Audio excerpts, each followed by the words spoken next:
Hello? I think we're live.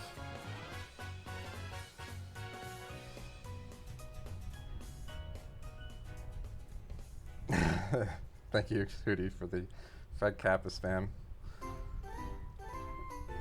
How's it going, guys?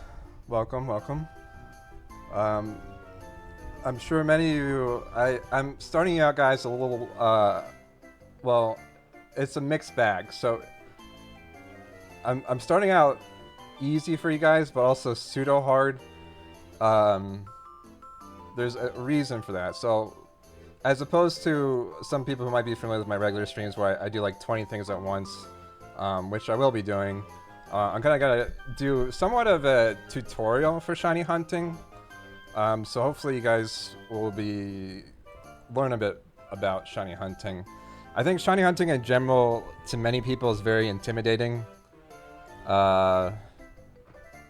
Let's make sure mic's good, okay. Because people are like, oh, it's like a bajillion and one odds. Like, oh no. And it's like, well, in some games, yes, and other games, no. Sometimes it's actually pretty easy, or relatively easy. Also, apologies to the crew. I'll probably be moving some... I'll be switching scenes a few times, but at some point I'll be on a static scene, but I put things in a spot where the ticker should be good for the counter, that is. But yeah, so hopefully you guys might actually gain interest in shiny hunting. Yes, this is Fire Red and Leaf Green. So we're going to start out with... I'm going to go through kind of generation, and then we're just going to kind of bring it all together, ideally. So, but yeah, so like I said, shiny hunting, it's one of my favorite hobbies. It's pretty fun. It's pretty mindless, like fun, like, well, relatively fun. It's kind of like a mostly mindless task where it's like, okay, you kind of just do on the side while you're like playing other games or something, or just doing other things. Or, you know, some things that can be that way. No ring fit, sorry, yeah. But that's okay. Hopefully my audio's good. I'll turn this up a little bit for music. But yeah, so we're starting in Fire Red and Leaf Green. This is a dual setup. I'm using GameCube players for people like, what's with this wacky border? I know it's space themed, but you know. But yeah, that's the old GameCube player. Oh, that's not good. Hold on. Of course. Oh. One of them's not working properly. Hold on. Let's see what's going on with you, buddy.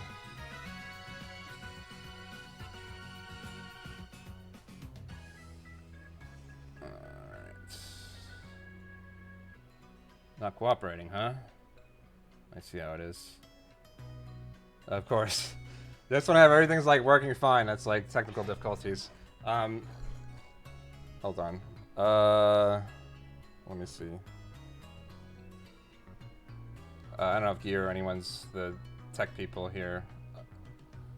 I think it's fine if I restart the stream, right? It doesn't affect, because you guys are live, right?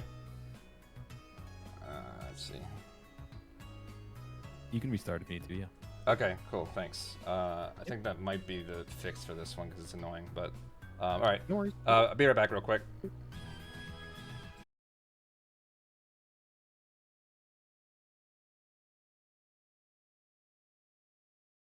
While he's away, chat, don't forget the commands for merch in chat, the schedule, and donate. Definitely want to keep those donation numbers moving.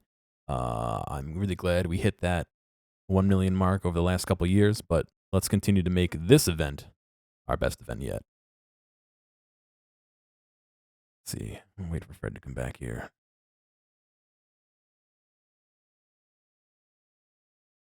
I don't know if there's anything else that you, let's see. I have a sheet right here, of course. The money is going to PCRF, which is a 501c3 nonprofit organization that funds research to improve the care, quality of life, and survival rate of children with malignant diseases. This year's merch is being handled by Fangamer, and it looks like Fred's back.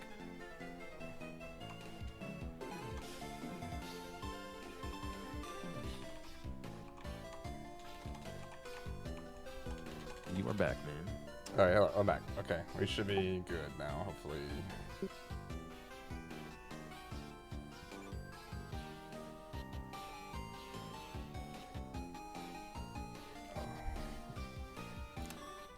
Okay, anyways, chat, sorry about that. Yeah, one of these, okay. So, anyways, so this one's this is like the bare bones shiny hunt. The most basic of basic, which is the, just random encounter. So I'll kind of flex a little bit and, show off here. So I'm started something called a shiny badge quest. And the idea is that you try to get a shiny before each gym.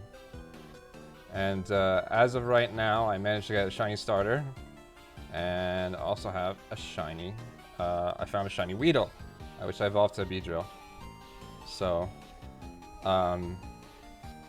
yeah, but I'm using 2 games to hunt because doing 1 game, especially at these odds, is quite painful. In fact, after a while, single hunting is oftentimes pretty painful outside of like certain things they call method hunting. So basically, again, I'll go through each game and kind of explain different. They have certain things called method hunt, or they call like method hunts, and so again, this is the most bare bone hunt where you just kind of run around and hope you run into a shiny and pray.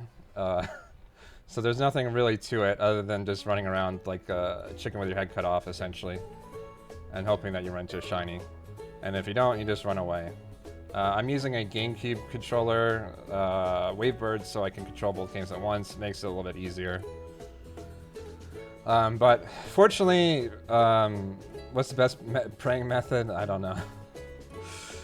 But unfortunately, this is not going to be our main focus today, or it'd be a very boring stream. But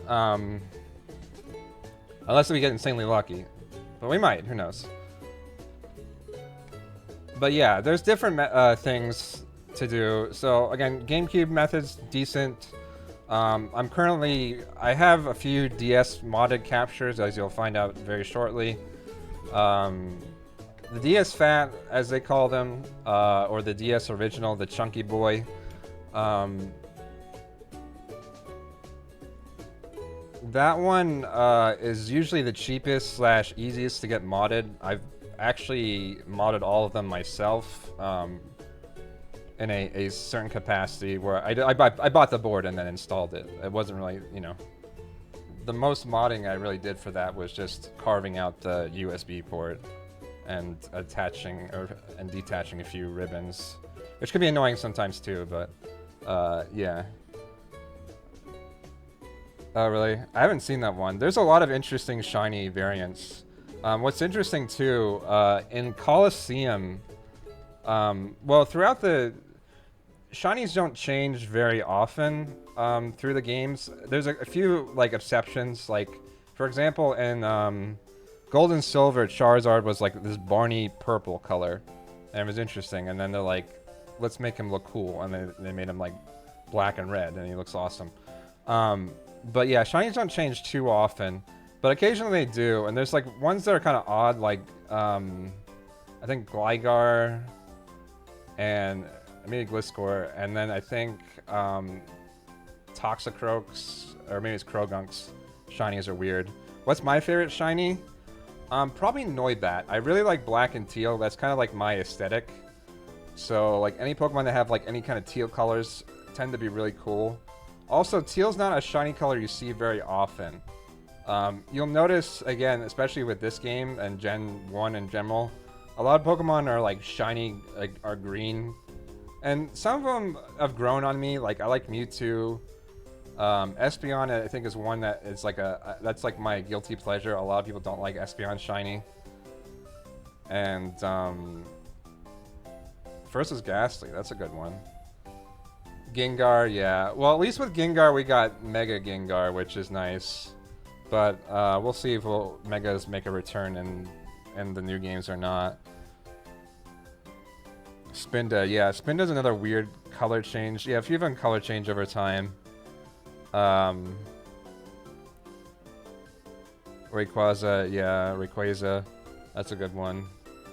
No, shiny Pokemon do not have better stats, and that's kind of the nice thing, is that, no, I haven't moved at all, sorry.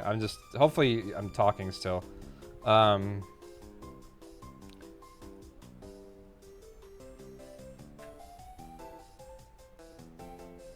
Sorry, I lost my train of thought here. Ultra Moon with 10 ability, nice, yeah. Yeah, generally shinies, yeah, they're the same.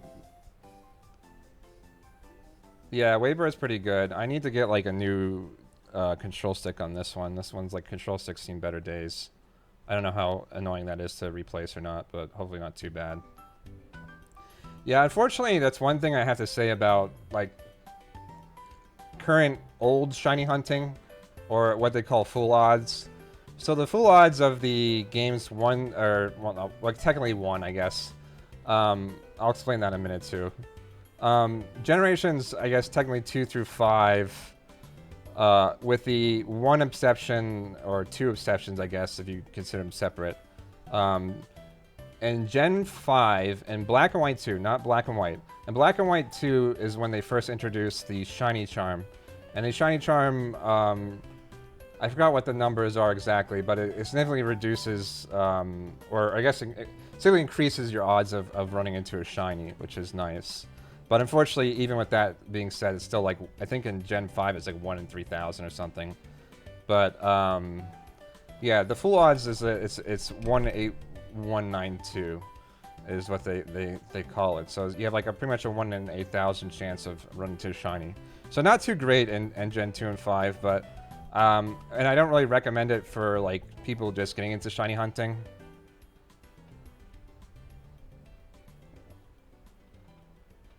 Pokefriends? I've been shiny hunting for a few years now. I pretty much, I tried it a few times in Gen 6, but I didn't really start getting into it until Gen 8, honestly. Like, I tinkered around with it a little bit in Gen 7, but I didn't really start going hard with it until Gen 8. And then, like, I did it in Gen 8, and then, like, okay, this is whatever, and then I started going into other games with it after a while. What's my favorite game to shiny hunt in? Hard to say. I like Gen 6, but I haven't really tinkered much in Gen 4 yet, which is what I'm going to go into next, and show you kind of like the, as they call it, like baby's first, like, full odds hunt. Yeah, hopefully, Father. Yeah, well, I do it as, again, it's kind of like my main gig now these days, and it's one of my hobbies, but I figured it'd be fun to kind of explain shiny hunting a bit more for the charity, and again, kind of encourage people to get into it as well. Because it's a thing I really enjoy, and like oftentimes when I talk to people about it, it's like, well, they're like, well, I've never gotten a shiny before, and I've played through all the games. And it's like, well, true, but like realistically, like in a normal playthrough, you probably don't even do that many encounters, right? So again, like full odds is like 1 in 8,000 in like most of the early games. And it's like, well, chances are if you're playing through, like, if you're just casually playing through a Pokemon game, you'll probably maybe do like 200 encounters, especially in like the newer games where it's like you find the Pokemon you want for your team, and then you just kind of stick to trainer battles because it's more experience. You know? So like realistically, it's very unlikely you'll just kind of casually encounter one unless you're either like trying to complete your Pokedex, or you know, EV training or something else. And even EV training, a lot of people just, that like training on Pokemon is really tedious and not ideal anymore. Like there's a lot of ways to EV train a lot easier. And I guess EV training is another thing. I probably won't go too much into that. It's just like a way to kind of make your Pokemon better.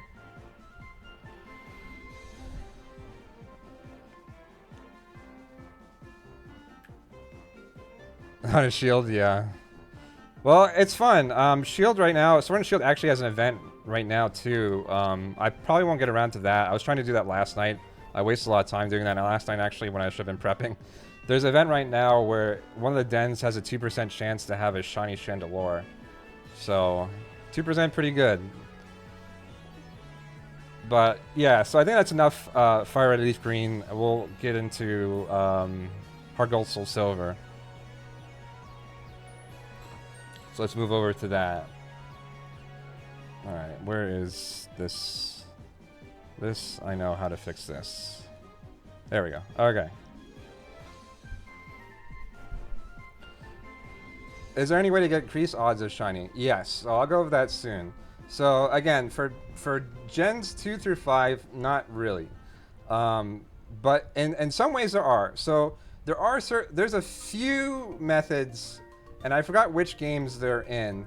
So there's the Matsuda Method. Sorry again for the tech people for my various scenes of not having the overlay in the most ideal spot. But yeah, so in Gen 4, they introduced the radar, Poke Radar. And you do this thing where I won't show this one off because it's a pain. I've raged many times at it. But essentially what you do is you use the radar. These you stand in like a tall, not necessarily called tall grass. You stand in the middle of the grass, like a bunch of spots. You use your radar. Okay. Thanks, Gear, no worries. Yeah, so Matsuda is Gen 4 forward. Okay. So I'll go over that in a second. So radar, yeah, you stand in grass, a bunch of bushes shake. If you're insanely lucky, one of them will be a shiny bush. But there's like it's hard to explain, but you go in a certain bush, and then you encounter the Pokemon, and then you start the chain. And to start the chain, you have to defeat or capture that Pokemon. And you gotta do that up to you can do that up to 40 times. And the 40, each time you increase the chain, increases the chance that every time you use the radar again, that one of those bushes will sparkle, and then in that bush is the shiny Pokemon. The chain, that method is decent, but there's a chance that your chain will break. And mine, I was hunting 𝗙𝗘𝗡, and I think I was on the 35th chain or something like that. And a stupid 𝗙𝗘𝗡 showed up, and I was pissed. Because 𝗙𝗙𝗡 is dumb, and I hate 𝗙𝗙𝗡. All my homies hate 𝗙𝗙𝗡. So... but yeah, so that's one method you can do in Gen 4. I assume in the new remakes that'll be a method we can do again. But there's a few... there's a few good targets with that, which is cool. But yeah, you can get as low as odds as 1 in 200. And when you reach the chain of 40, you don't have to keep chaining. So you just kind of run back and forth and reset your radar, and hope, again, keep praying that one of the bushes. But I think 4 or 5, I think it's 3 or 4 bushes pop up every time. So realistically, it's almost 1 in 50. Why is the video feed double? Because there's 2 things going on. Let me show you. Boom.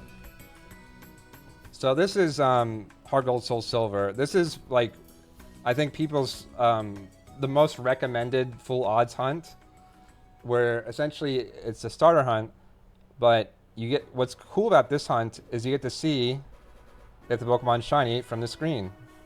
So it's is it shiny? Nope. And then you reset.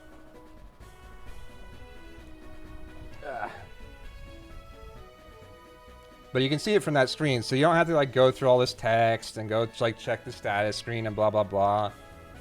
Just quick resets. Boom. Back in.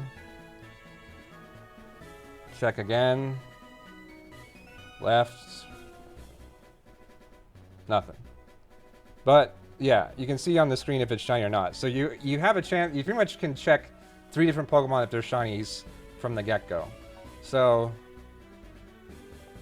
Oh, don't worry. Well, don't worry, Fair. We'll get there soon. Fair Orb or Fire Orb, whatever.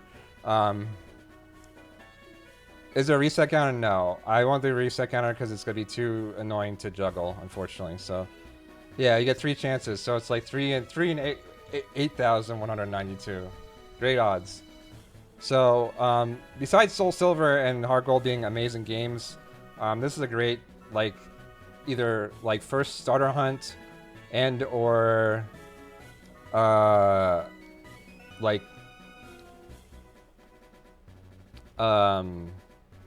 just like full odds hunt, because again you can kind of just like quickly check and then reset and keep going. Double battles is great, yeah. So that's in Gen 5. So we'll go over Matsuda and then we'll get to double battles. So Matsuda is probably the most common shiny hunting method. I think if you've heard of shiny hunting, you've probably heard of Matsuda. Matsuda is, I think, the game director.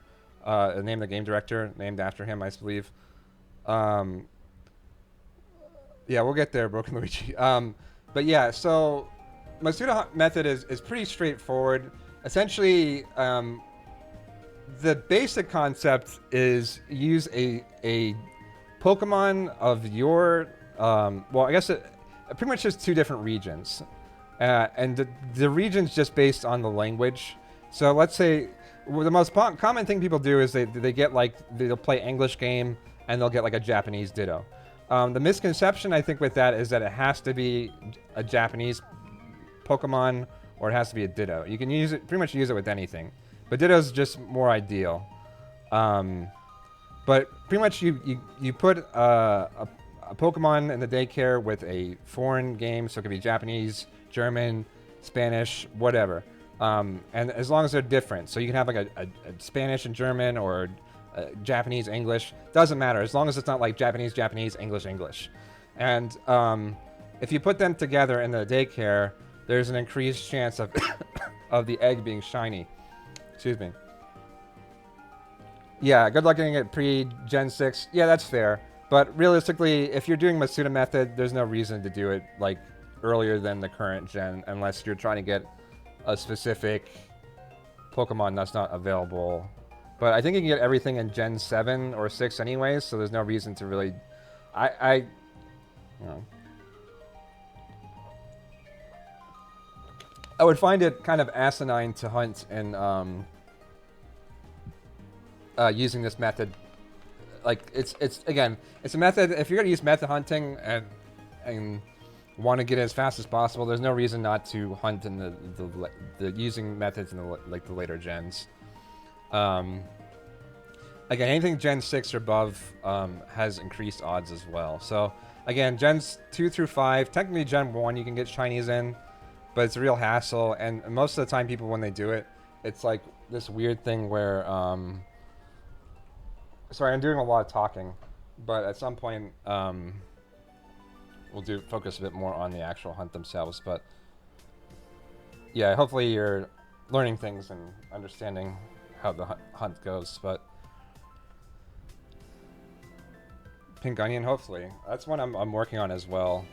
I think I'm like 2,000 resets into that, but one day, ideally. Meaning of life? Kind of. Shiny hunting is life, you know? It's love is life. But yeah, so... Yeah, Masuda Method is it's pretty easy. You pretty much just like get eggs, hunt eggs, or hatch eggs, hope for shiny. But again, you just have to make sure that you have 2 Pokemon that aren't of the same region. And after that, it's pretty straightforward. Having like things like Shiny Charm help and etc. too. Well, it's really easy because it's pretty... Again, it's another kind of mindless hunt where it's like... You just kind of run around with eggs and hatch them. And then you get more eggs. So, there isn't really a lot of steps involved to getting it started. Or to like maintain it, right? So... yeah, that's kind of the benefit of doing that, if that makes sense. Walking back and forth, yeah. I mean, I guess the ideal thing you can do, I guess another benefit of Matsuda is that if you are familiar with like the breeding mechanics, you can make a lot more ideal Pokemon, and that's kind of the benefit of Matsuda versus a lot of methods. So you can like breed for like better stats and stuff like that.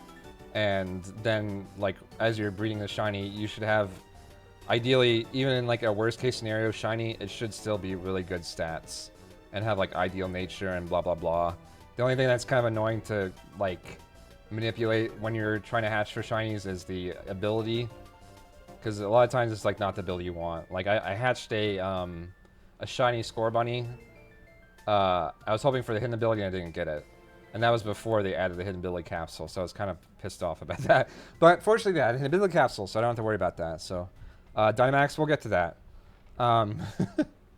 So that's Masuda. Masuda, again, pretty straightforward.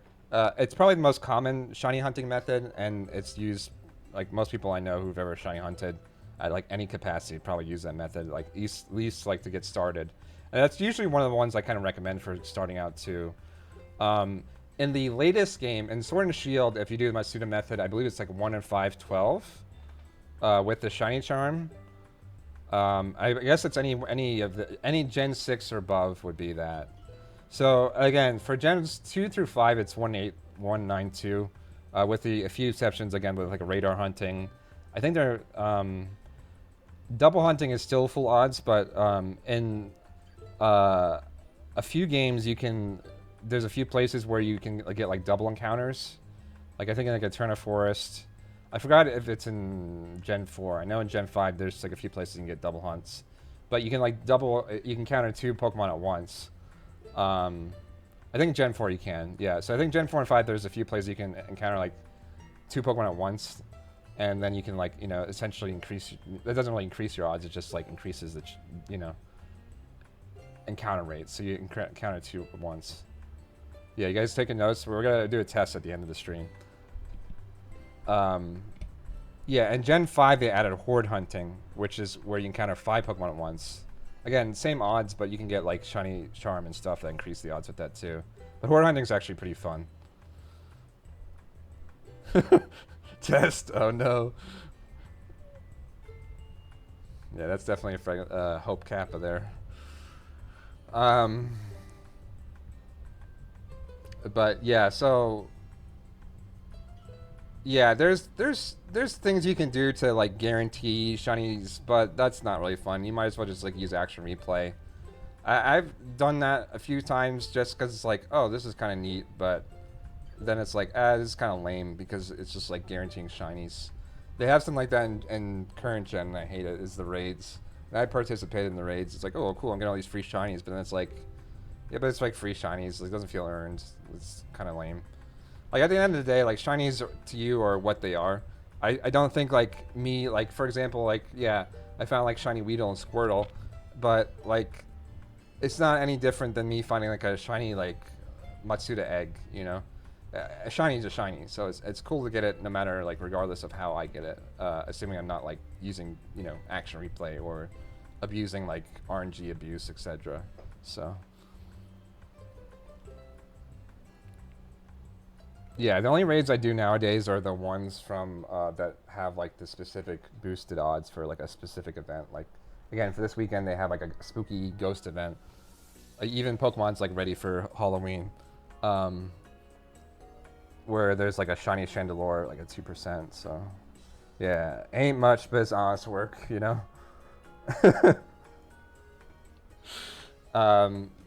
Ultra Worm is best. Yeah, well, that's what's cool about the methods is that most of the methods, while they increase your shiny odds to get a lot of Pokemon, outside of Matsuda, most of the methods only have specific targets. So they're not necessarily like, oh,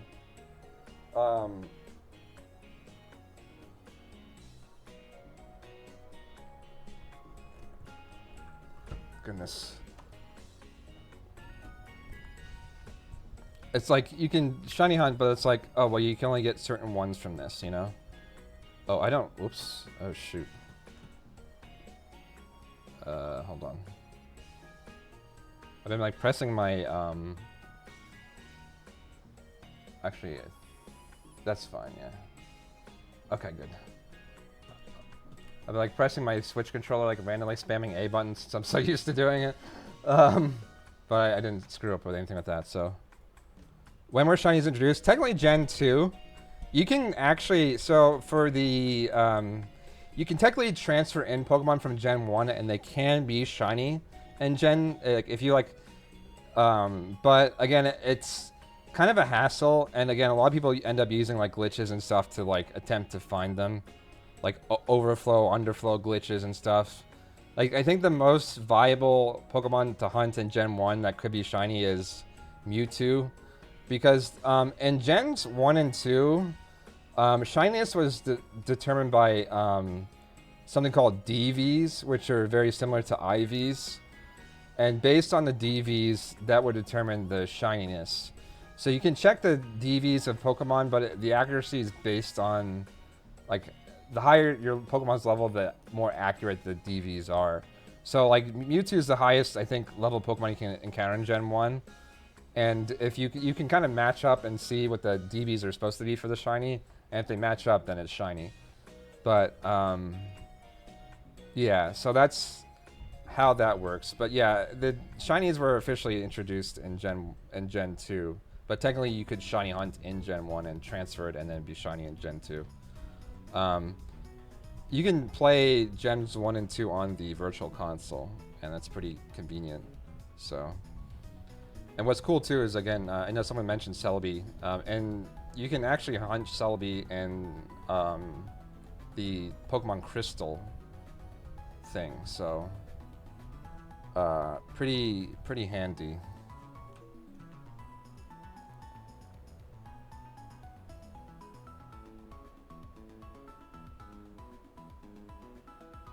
Hold on. Whoops, I screwed up something here. Alright, there we go. Okay. Team Gold, yeah. I actually started with Gold. And then I got Silver. Oh, Gold was the one I have. I still actually have it. Unfortunately, the battery's dead, so my save file got deleted. But I'll have to replace the battery at some point. That's the unfortunate part about, like, OG Gen 1 and 2 is that you can't really transfer them up unless you do a lot of, like, questionable shenanigans outside of the normal means. And it's kind of a hassle. You have to have extra stuff and blah, blah, blah. But, yeah. But anyways, let's move on to... do I nickname it? No, not really. I actually very rarely nickname Pokemon. I just like having them as the normals. So we move on to Gen 6. I know we kind of skipped a few gens there, but again, generally Gens 2 through 5 are the same odds, and then there's not really too many methods to show off. So this is another method. I think is probably one of the easiest / fastest methods, and I don't even really fully understand this method because it's like, well, you need to get a certain chain of like blah blah blah, but it's like I found shinies in a lot lower chains. I don't think this method is super well documented either. So I usually have a lot of sources I go to if I'm not really sure about like how shiny odds work in certain games or how shinies work. Yeah, some people really like nicknaming. One of these days I'll try a Nuzlocke and do that, but I don't know when I'll get around to doing a Nuzlocke. But I like to watch them every once in a while. They're pretty interesting.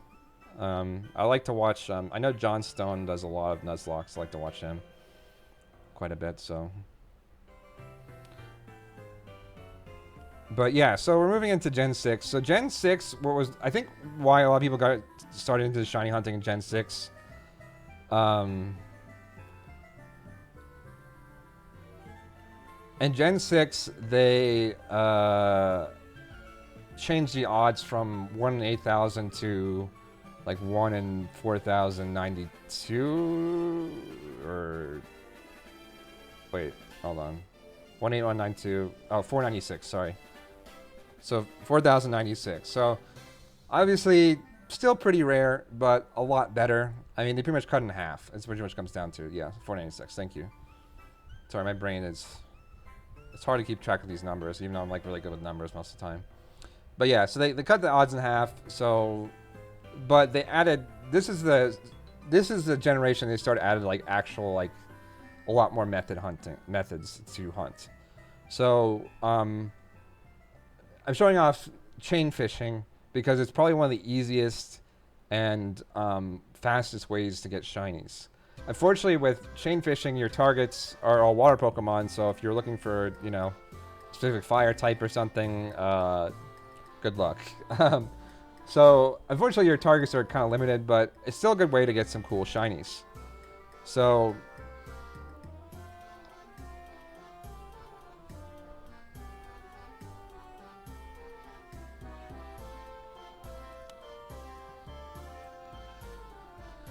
it's good stuff.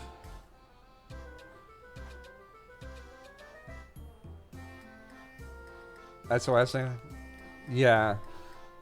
So let me go over some of the methods they introduced. So we got chain fishing, which is what I'm going to do.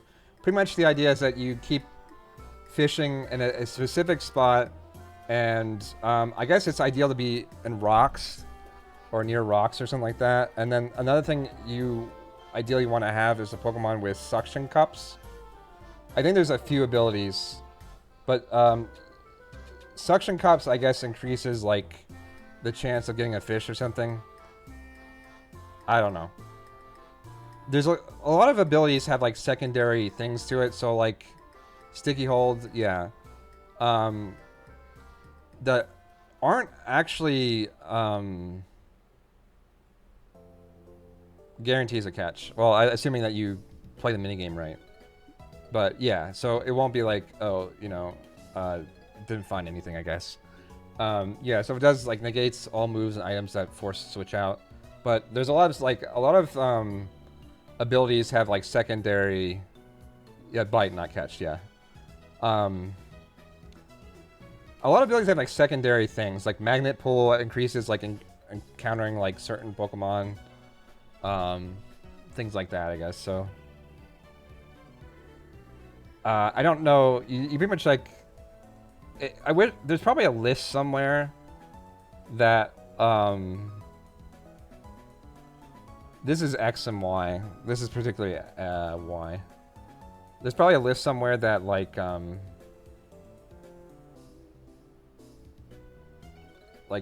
says it. The great thing about this chain though is that you don't, unlike the chains for radar. Oops. Unlike the chains for radar, you don't necessarily have to. You don't have to catch or defeat the Pokemon, which is great. This minigame is gonna be awful, by the way, but one thing about failing the minigame, I would not be discouraged about failing the minigame like I've been doing like 3 times in a row. It's more of an audio cue, which I'm not doing, which is, you know, not ideal, but that's okay. Again, I found like shinies on like really low chains. I don't even know how that works, to be honest, so.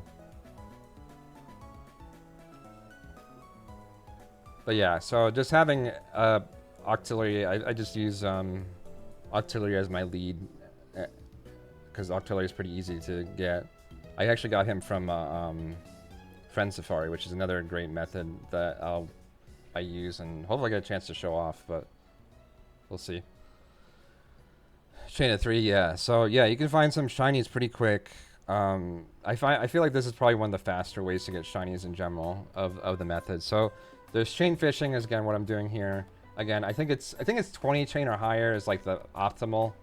But again, I found them in earlier, so I don't know if it increases or if you just kind of sit in the same spot for a while. I don't know. Yeah, so there's this. I think they reintroduced the radar hunts in Gen 7.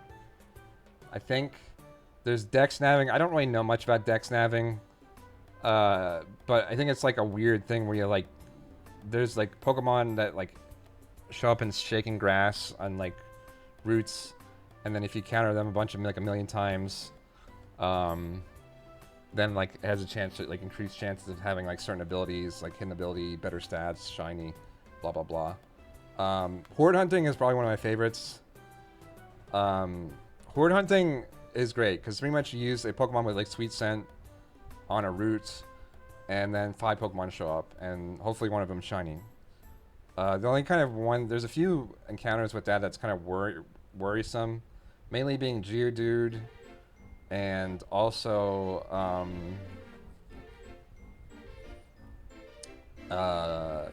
Zangoose / Viper. And the Zangoose / Viper raids, depending on the game you're in, either Zangoose, there's gonna be like 4 Zangooses and 1 Seviper, or there's gonna be 4 Sevipers and 1 Zangoose. And what happens in those particular horde hunts is that all their homies hate the opposite Pokemon, so all their homies start like ganging up and beating the crap out of the other one. And it's like, oh no, like stop, like that. I'm trying to get that shiny, you know? Yeah, it's the most wild thing, but it's kind of funny that they like actually like integrated like, you know, somewhat of like the lore of Seviper and Zangoose as being enemies, and made it so that like they will again like beat up on the small one, or the, you know, the only one that's in the group. So you ideally, you know, you want to not like with horde hunts, you have to knock out the one that's not shiny, and that's kind of the tricky part. I remember I was actually watching Rosakin. I was like, you know, horde hunting's fun, but I always worry I'm gonna knock out the wrong one. And like a minute later, he did that, and he knocked out the shiny. He was like, no. But fortunately, I think he had shiny charm, and he already had like, it was like a Numel. He had like 16 Numels already, so it's like, okay. Well, it sucks that you killed the shiny, but you already have like 16 shiny Numels, so no harm, no foul, really. But yeah, horde hunts by default use normal odds, though, so there's no like increased odds from doing horde hunts. But if you get shiny charm, it does affect it, so that's always good. There's certain things. One thing to keep in note, though, is that certain things aren't affected by shiny charm, and those being well, it depends on the game, but I think gift Pokemon, and there's also things called shiny locks, which are the bane of every shiny hunter, where certain Pokemon just will not be shiny in their encounter. So in this game, for example, the legendaries won't be shiny.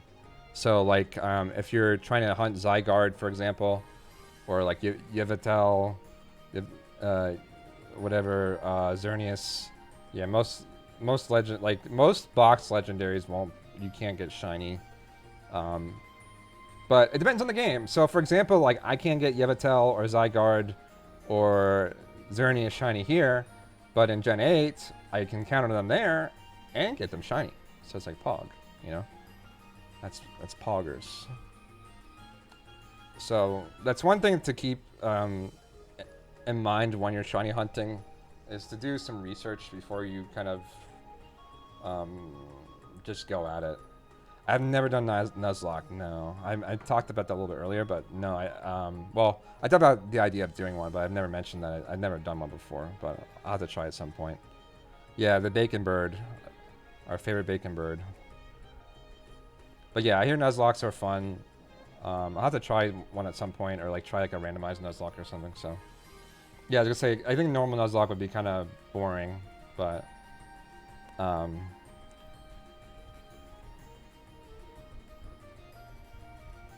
yeah. Well, they kind of goofed a lot of the methods in Gen 8, but we'll get there. So yeah, we talked about, so for Gen 7, we talked about chain fishing, we talked about horde hunting. Again, radar method's kind of back, I think, in Gen 7. There's the Dex Nav. Again, I talked about it a little bit. Dex Nav is probably one of the few methods I've never personally tried. And then there's another one called Friend Safari, which hopefully we get a chance to show that off a little bit later.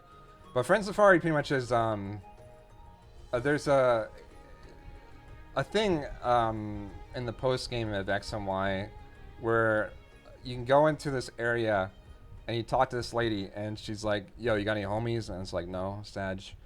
And then you cry. But no, based on your friends list, each of your friends will have what they call a friend safari, and they pretty much just get a random type. So like, you know, someone will be dragon. Ironically, I think my other DS is this is hunting, but we're doing a lot of talking. Again, it's kind of more of a, the first part of this stream is mostly kind of a tutorial in some way. So my main focus right now is kind of explaining how things work. Shiny badge Nuzlocke. I see people do that, but they'll do like a modified ROM a lot of times, where it's like increased. They modify the ROM to increase the odds, but yeah. So they get like a random type. And they'll have 2 to 3 Pokemon in there Well, again, I'm kind of explaining shiny hunting, but I'll get to the point where I'm consistently. But thank you for explaining me how shiny hunting works. I'm glad I'm the one explaining it, and you know. But anyways, have we found a shiny hunt? No. We're kind of, again, we're mostly been like doing a lot of talking and explaining how the shiny hunts work. And for those people, again, a lot of people here, I'm sure, have never shiny hunted before. They have no idea what shiny hunting is. So, or they're very intimidated by shiny hunting, thinking like, oh, it's like a 1 trillion, like 1 in a million lottery ticket chances. There's no way I'll ever get a shiny, blah, blah, blah. Again, I've heard like a million times, like, well, I played every game under the sun and moon, and I never got a shiny before. And it's like, well, have you ever hunted? It's like, well, no. And it's like, well, here's how you hunt. And this is how you hunt.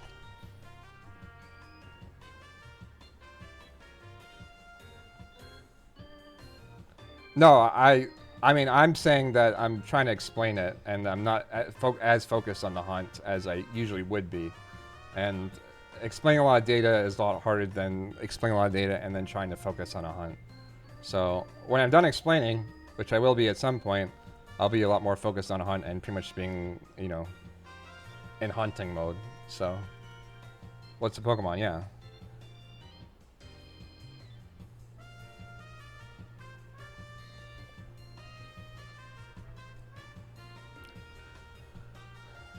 But no, I know a lot about shiny hunting, and there's not much I don't know, other than maybe, like, again, the specifics of deck snapping, because I've never done it before.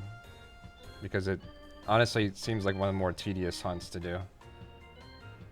But yeah, I mean, there's plenty of other shiny hunt streams. If you're looking if you're coming to this stream, you know, as the pro 420, you know, I have a full shiny deck that I totally didn't hack and totally legit, bro. You know, I just use RNG manipulation and all this other crap.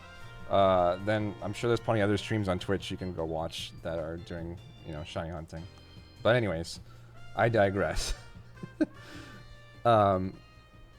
Again, it's more of a kind of educational stream more than a, you know, we're getting 1 million shinies this second right now, blah, blah, blah. But yes, definitely yeah, for charity, so donate for the charities if you can. It's appreciated.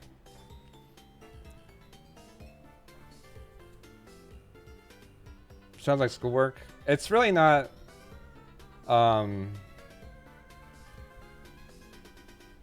It's really not that, like, it's, again, I'm information dumping, but a lot of stuff's really not that hard. Again, chain fishing, it's like literally just sitting here pressing a button when exclamation points come up. And then, is it shiny? If yes, catch Pokemon.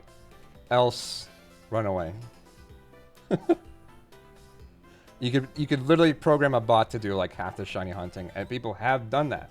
There's a lot of like, I've seen like Arduino boards that shiny hunt for people and like different things like that, and it's pretty cool. I don't think I'd use it myself because it kind of takes the fun. It can be tedious. It depends on the hunt, so that's why I'm recommending a bunch of different hunts, so you guys can try out the hunts you want to try out and do the ones you like to do. So again, for me, deck snapping, that one sounds really tedious. I've never really done it before. Not really my cup of tea. Matsuda, I think it's a great starter hunt, but I don't personally like doing it that much because I find running around hatching eggs after a while kind of boring and tedious. But I've also gotten enough shinies at this point that there's a lot of other methods I'd rather do. And even like, so... also radar hunt. Radar hunt can be annoying because it breaks your chain and you don't have much control over it. And it's like, arg, that's annoying. So you kind of have to like, there's a level of skill and reward with radar hunting, but it also requires like a little level of luck. But then there's things like this where it's very straightforward and it's very easy and it's pretty chill. And it's like, oh, I can just sit here, press a button, hope for shinies. So yeah, I mean, the different hunts, you know, different hunts for different people. Again, I think Matsuda is great for new hunters because it's one of the ones that's easier to get shinies from. You can get, again, a lot better, like, quality shinies. A lot of times when you catch a random shiny in the wild, the stats are not ideal. So, but yeah, SOS. I haven't talked about SOS. Catch 1,000,000 shinies and done 10,000. All right, I'll work on it. Well, yeah, that's why I'm explaining it, Mega. So, yeah, SOS is another hunting method they added in Gen 7. Pretty much, you encounter a Pokemon. Ideally, you get it low HP. Like, things like False Swipe lowers HP. Like, False Swipe's one of those moves that it will never actually, you know, feint the Pokemon. So it's a great move to use when you're catching Pokemon. One thing to keep in mind with that, though, is that while you're hunting certain Pokemon, like Beldum, if Pokemon have things like that do recoil, you want to be careful when using False Swipe. Because if you use False Swipe on like a Beldum, and then they use Takedown, it's bye-bye Beldum. So, like I said, I mentioned with the Sevipers, the Geodude one I didn't really mention, but with the Geodude, there's two issues. With Geodude, in the Horde hunts, it can use Magnitude. So I think there's an ability you can use that like gives a Pokemon like Levitate. So you want to use it on like use that ability on a Geodude that's shiny, because if you know you're in a Horde hunt and some Geodudes use Magnitude and knocks out all your other Geodudes, then that's not ideal. I mean, because then your Geodude's dead, and then it's like, oh, rip my shiny. So also Geodudes can use, in general, some Pokemon have Explosion or Self-Destruct, like Geodude in certain games. So you want to use a Pokemon that has the ability to damp, and that prevents Pokemon from using Explosion. Yeah, it's a nice number there, and the donations. Yeah, I did that too, Alice. I encountered it while I was just training in the Victory Road, and I had like a mini heart attack because I'm like, oh god, please do not use Whirlwind, and I unfortunately caught on the first Ultra Ball.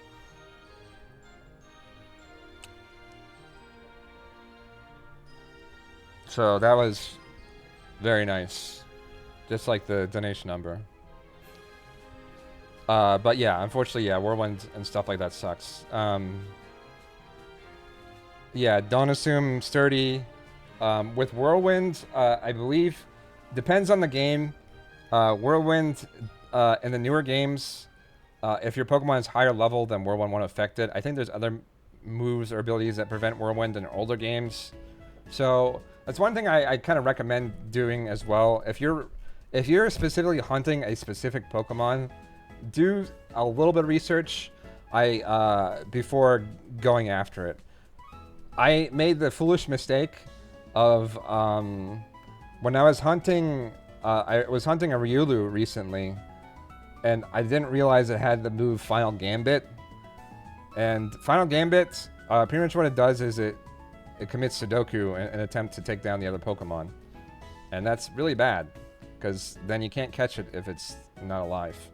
So I made the mistake of not realizing that, and then I did reclaim it later, and I made sure to bring a Gengar, because the way to prevent Final Gambit is by having... So fighting moves don't affect Ghost, I guess. Or I think it's a fighting move. So if you use Final Gambit, it would not do that. So rewards by soundproof, yeah. So yeah, it's good to do research, a little bit of research before doing that. I screwed up. Another shiny I failed was Smeargle. So with Smeargle, it only has one ability in its Sketch. And this is another example of the False Swipe being a mistake. So Smeargle has Sketch, and if it uses Sketch, it only has one power point. So usually if it doesn't copy a move, it'll fail. And so I used False Swipe, or I swapped it to a Pokemon with False Swipe because my lead didn't have it at the time. And then so I used False Swipe on it, and then it used Struggle because it ran out of power points.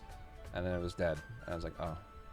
So, For something that's mostly relatively hard to get, it's good. Again, it's important to just do a little bit of research just to see what moves the Pokemon has, or if it has any abilities that can be problematic.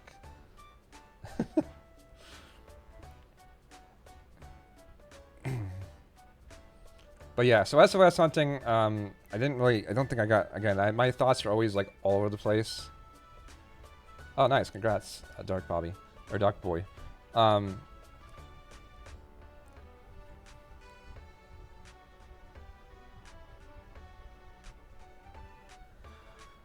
Yeah, SOS hunting, when Pokemon's low, they usually call for another Pokemon. You can use this item called, I don't know, I remember what it's called, Chat knows.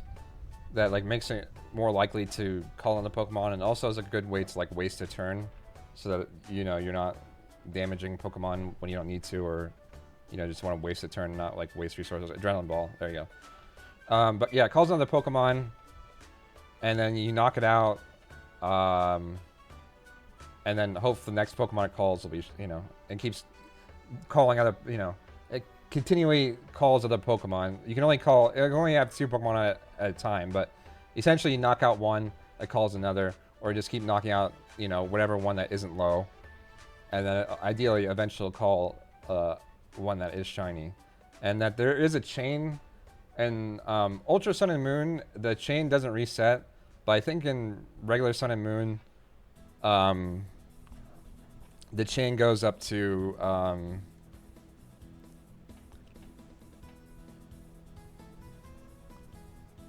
255, I believe it is. Yeah, thank you. So pretty good. 27K. Let's go, chat. Thank you, guys. But usually when you're at like 255, you pretty much are probably out of power points or a lot of stuff anyways, so... but yeah, so... But it's a pretty easy method to do.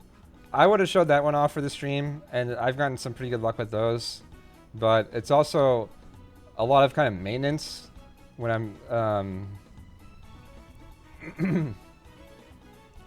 so the maintenance for that when doing multi-hunts is probably not really worth it. Yeah, no problem. I mean, I pretty much just found a 5-hour playlist, and it works great.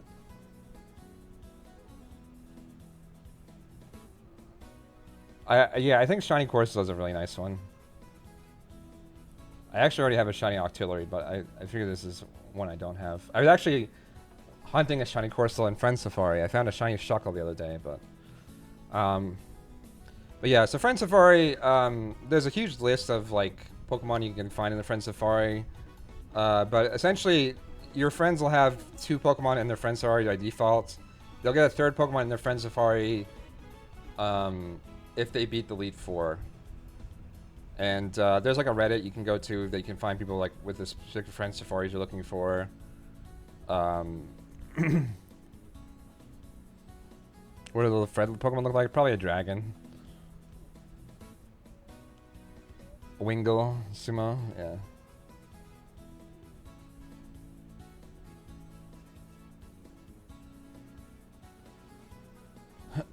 But yeah, Friend Safari is pretty easy. I mean, pretty much you go into the Friend Safari.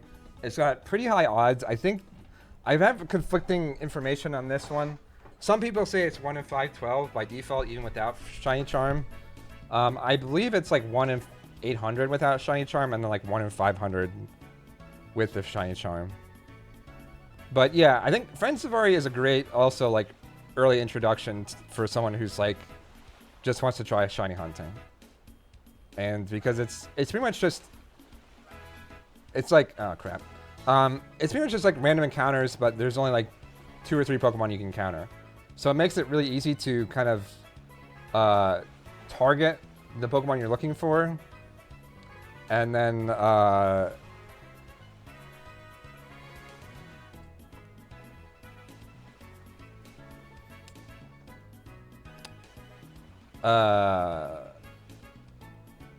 but it also have pretty high odds of, or, you know, high chance of getting it as well. Like, relatively speaking. Again, like, 1 in 500 is not, like, a lot, right? But compared to, like, 1 in 8,000, 1 in 500 is pretty good. And like, you know, encounters are pretty quick. So like 500 seems like a big number, but it's like,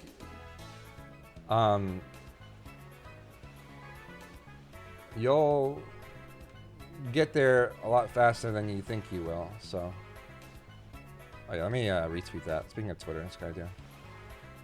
Forgot to retweet them. I'm streaming. Good idea.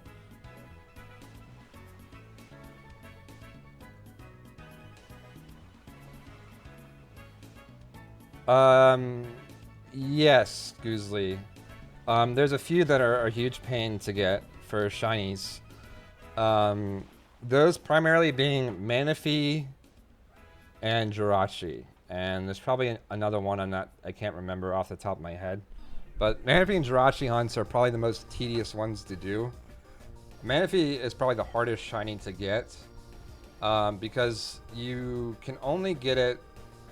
Well, you have to do a few different things. So in order to get Manaphy, you have to get the Manaphy eggs from a Pokemon Ranger game. And the Pokemon Ranger game also has to actually have the egg in it. And to get the egg, I think you have to actually beat the game. And there is a way to check... there's a way to check if the game actually has the egg or not. Like, I think there's like a menu will pop up that someone's already claimed the egg, essentially. So you have to find a stupid Pokemon Ranger game that doesn't have the egg claimed. Which, again, I think they're, you know... I don't think they're extremely expensive or rare, but, you know, you have to essentially buy one that doesn't have the egg. Or doesn't have the egg claimed. So... so then, okay... Full gameplays, yeah. Well, essentially, you claim the egg from the game. And then, so after that... when you claim the egg from the game... to like whatever file you're saving it to, so let's say you transfer it to a platinum, the egg will never be shiny in the game you transfer it to, because it's coded in a way that it like locks the ID of that game. So what you have to do from there is trade the egg to another game, and then it could be shiny in that game. But again, the odds are still 1 in 8,092. So what people usually do when they're shiny hunting Manaphy is they'll get like 4 or 5 eggs. I think it's ideal for 4 eggs because I don't know Dark because with Manaphy is a Pokemon that was in Diamond Pearl Platinum. Manaphy was just an event Pokemon from, like an out-of-game event. So Darkrai, Shaman, and Arceus, technically, were all events that were in the game of Diamond and Pearl, and you can hunt them all. Though Arceus doesn't really count because that was an event that wasn't ever released. But, I mean, technically you can hunt it.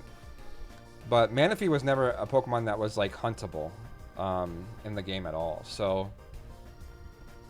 yeah, so that's the tedium of Manaphy. So the best way to do it is, with Heart Gold and Soul Silver, I don't know about Platinum and Pearl, but when you go to trade a Pokemon, if you have eggs in your party, you have to have a minimum of 2 Pokemon. So you can only really do 4 eggs at once versus 5. So the most ideal, I guess, way to do it is to... have multiple copies of, like, well, have multiple eggs and then multiple copies of games. How I think my friend Sonics did it is he had like he had 4 games, so he had like essentially he had 2 games that were hatching eggs and another 2 games that were like restarting and getting to the point of the story where you could trade. And so again, when you transfer the egg from Ranger into the game that it's designated that it's locked in that game, but any save file going forward it won't be. So like let's say you transfer into Platinum, you trade it over to like a Diamond, you can restart that Platinum and then trade it back into that Platinum and then try to hatch it again from there. So it's a huge pain.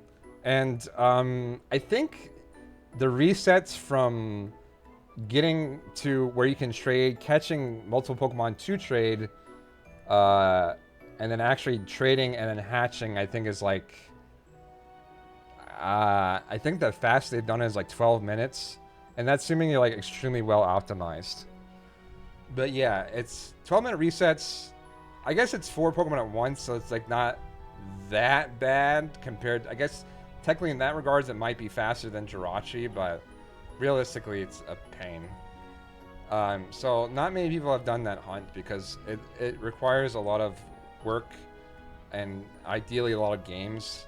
I think some guy, well, that's Jirachi. I'll go to that one in a minute, but yeah, it's kind of a hassle. So that's pretty much what it comes down to. Because again, you have to pretty much restart a game, trade, or capture Pokemon, trade, hatch an egg, and hope that it's shiny, and a very, very low chance of getting it shiny. So Jirachi, on the other hand, oddly enough, that's one of the weird ones that has the exception of being slightly better odds. It's got like a 1 in 7,000.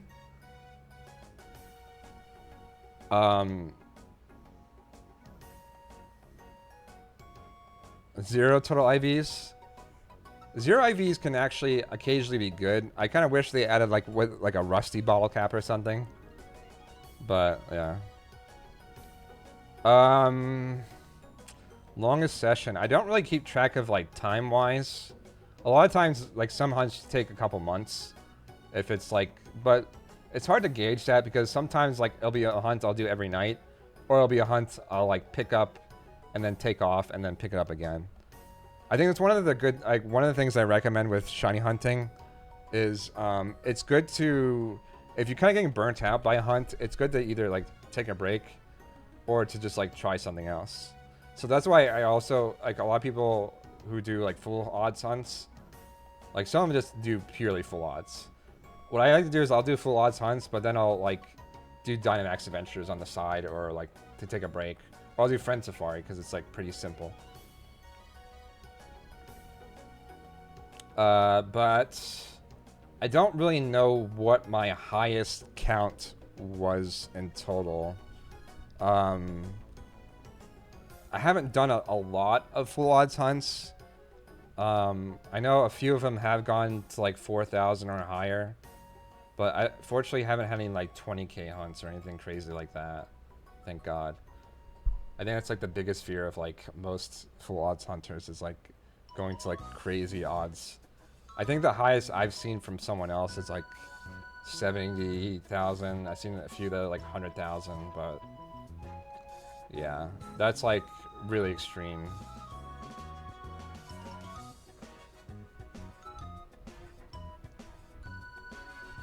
Pogo is also a nice way to get shinies or just like cool Pokemon in general. Again, like shinies, like it doesn't really matter where you get them. You know, as long as you like to, you know, appreciate the like a shiny's value is all based on your personal value.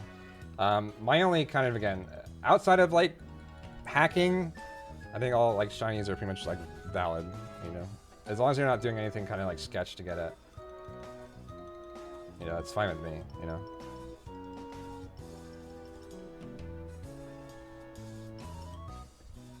I know. Supreme Arcanine, I think he went to like 80,000 for Reggie Steel or something like that. I don't know. It was pretty high.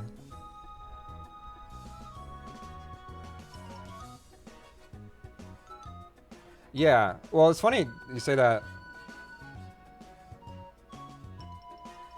The Samus system? Well, the Samus system 10 years ago, jeez, yeah. It's all good, dude. 10 years is a long time. People definitely change over 10 years. I'm sure I was a big idiot 10 years ago as well. So, and now I'm still a big idiot, but very much more matured. Oh, oops. Case in point. Yeah, I think, well, stamina system in Morrowind's pretty awful in general.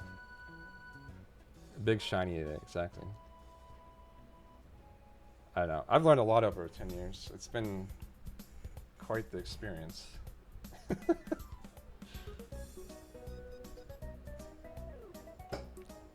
I'd say probably mostly a completely different person than I was 10 years ago. Like, you know, outside just like general humor.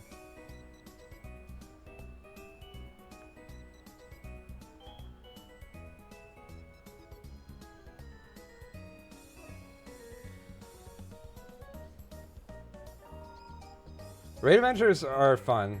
Teamers do dumb things, yeah. I try to stick to AI unless I'm like with a full group, essentially, for that.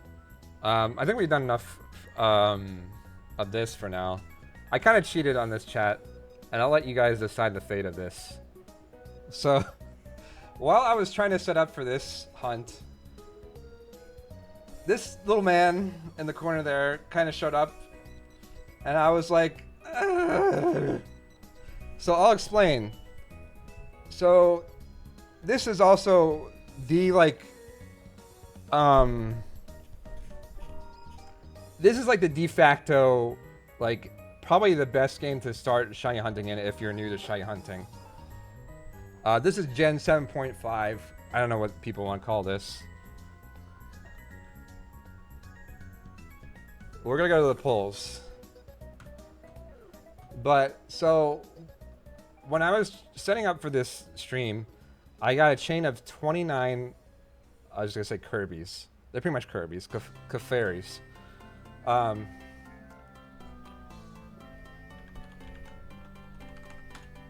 I know what most of you are gonna say.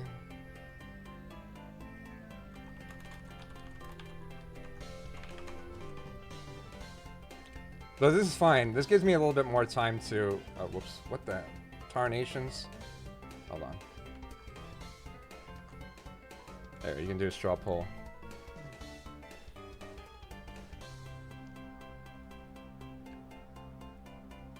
Yeah, if I catch it, I will break the chain.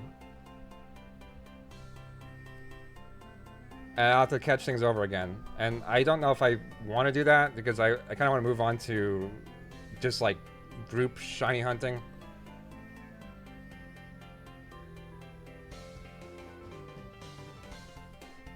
$29 is so small. It's not that small. That's like pretty much max chain.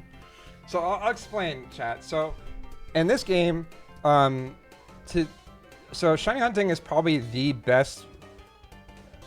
Why wouldn't I catch it? Well, I technically don't have a Zubat in this game, but I have like 3 Zubats in other games.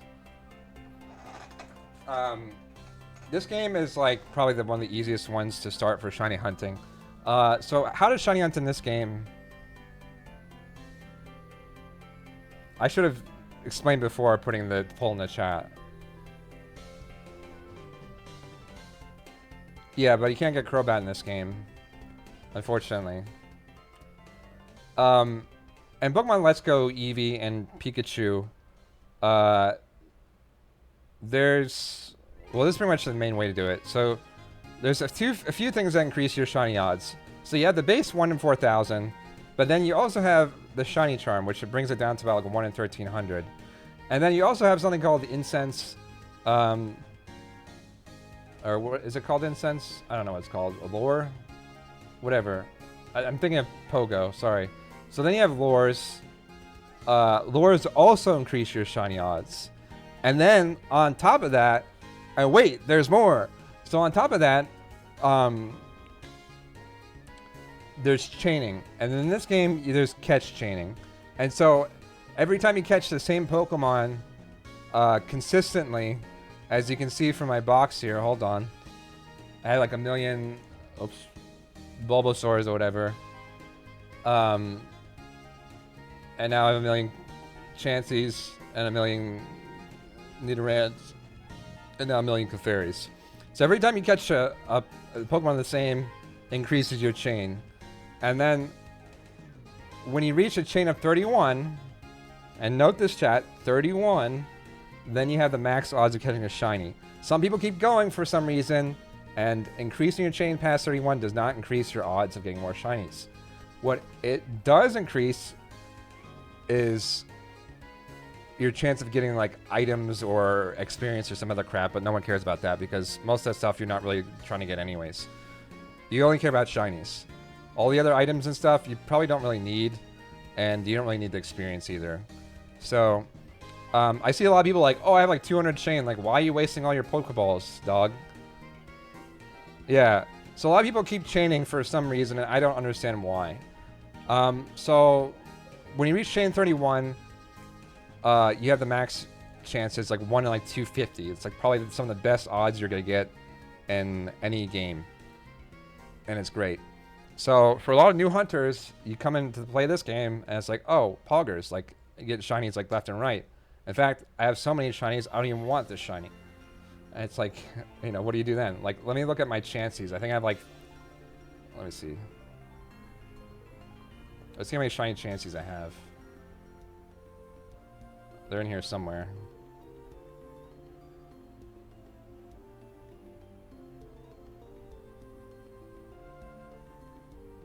I think I have like 3 or 4.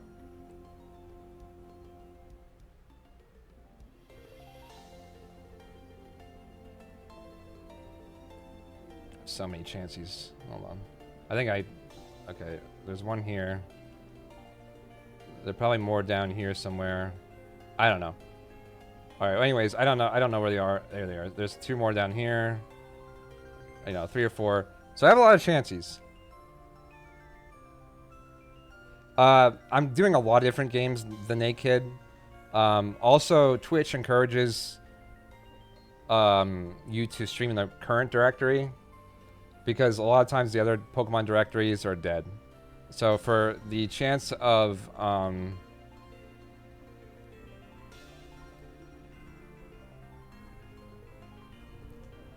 fine, we'll catch it, chat. Okay. Come here, little green man. You're breaking my chain. You're breaking something else, but it's a charity event, so oops. Okay, so one thing to keep in mind, when you find a shiny, a lot of people are like, oh my god, a shiny!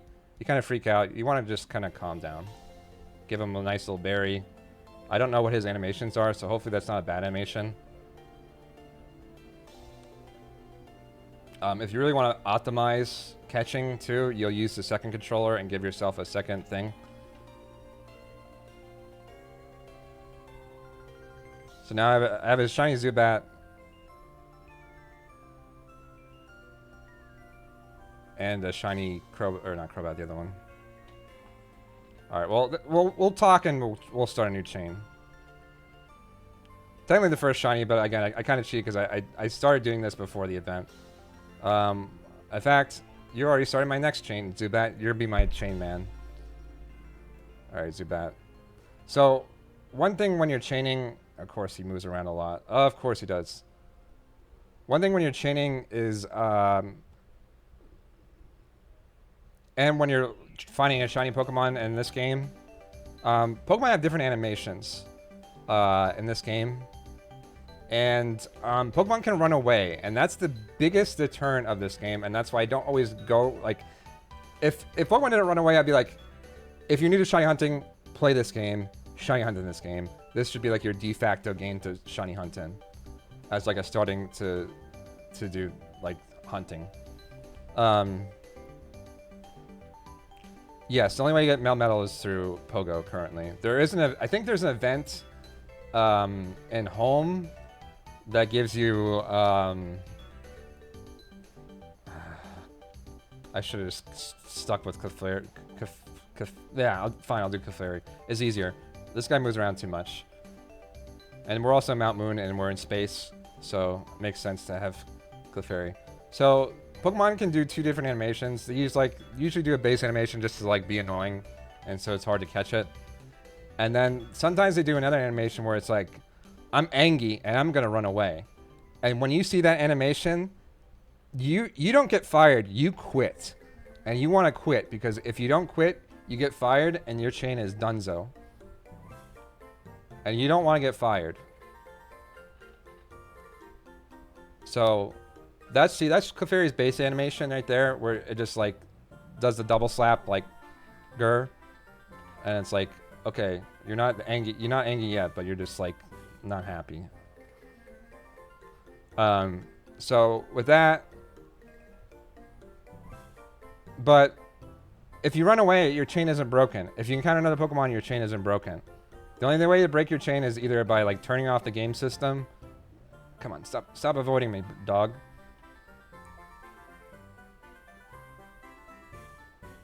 It's either to turn on the game system or to catch another Pokemon. So again, when I caught that shiny Zubat, unfortunately my chain was broken. But what's great, chat, is if I have a max chain and the Pokemon I'm trying to get in the chain is shiny, then the chain continues. So it's a great way, oftentimes when you're hunting a specific Pokemon in this game, to catch the Pokemon in your chain, and then you'll still have the max odds. So, for example, again, I found a shiny Zubat. The chain doesn't increase the odds for Clefairy, increases the odds for all Pokemon for shiny chance. So, that's the beauty of chaining in that regards. The benefit of catching also Pokemon in the chain is that they have better stats and better IVs, blah, blah, blah. So, if you care about that stuff, then that's also the benefit of chaining specific Pokemon you want to do.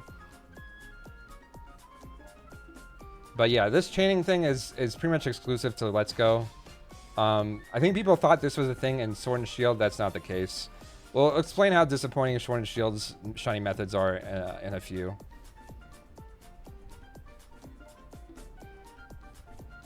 Hi, Chansey. I already got like 1 million of you. Come here, Clefairy.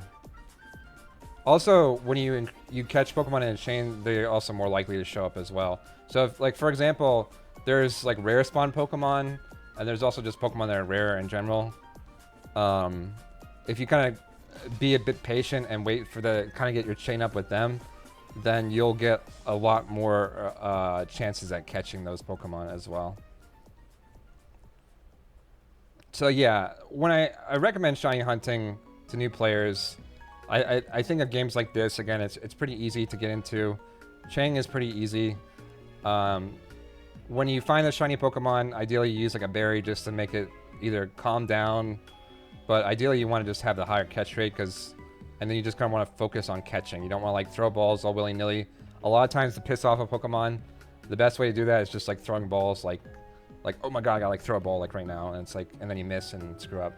Kind of just like take your time, like just like I usually just do like a down, ow, ideally not on my desk, just like a down, like just I start up and it's like pretty much almost like drop my Switch controller, not really, but but you get the idea. I just kind of like just go down and then, you know, go from there. So, but yeah, so that's pretty much most of the methods explained. In Gen 8, there's really not many methods. There's this really crappy battle method, and at this point, I don't even really recommend it. I think it's honestly easier to just do regular. Like, if you're gonna do the battle method, just don't. Just do, just encounter Pokemon like normal encounters. Fossils. And Let's Go, there's no... Okay, so there's... I'll talk about fossils here. That's like another good hunt to do. And Let's Go, there's no real easy way to do it. You pretty much... You have to amass a... oops. You have to amass pretty much a... the best way is to just amass a bunch of fossils and then do them all at once. And then if you're specifically hunting a very specific fossil, I just like throw away or sell the ones that you don't need or want to hunt. But like I have a shiny Kabuto from fossil hunting. Also, fossil hunting, by the way, is full odds in this game. It is not affected by shiny charm. Legendaries are, as far as I know, in this game. Let me see here.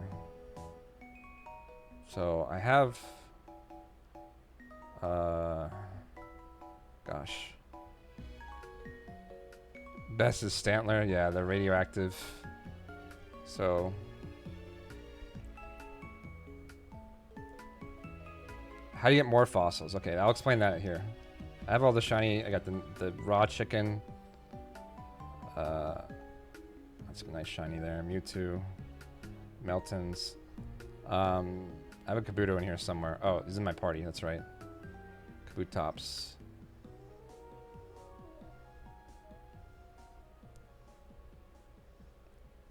Okay, nice.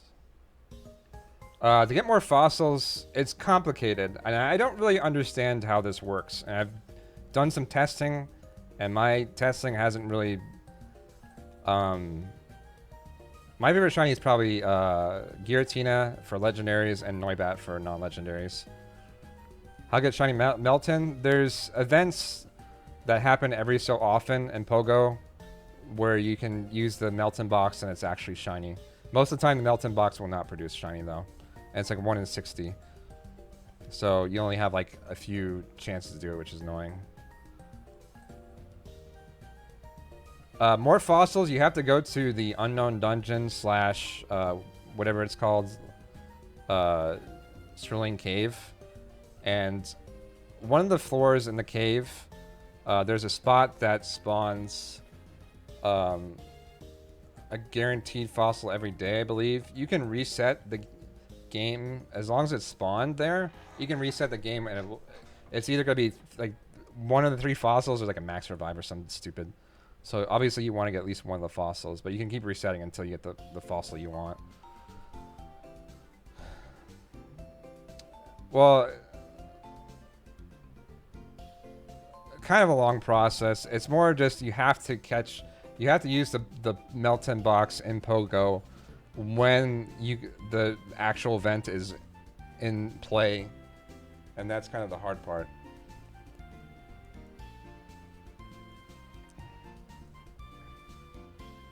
Also, I guess the kind of good part about building a chain too is that while you're building the chain, the odds also increase as you're building.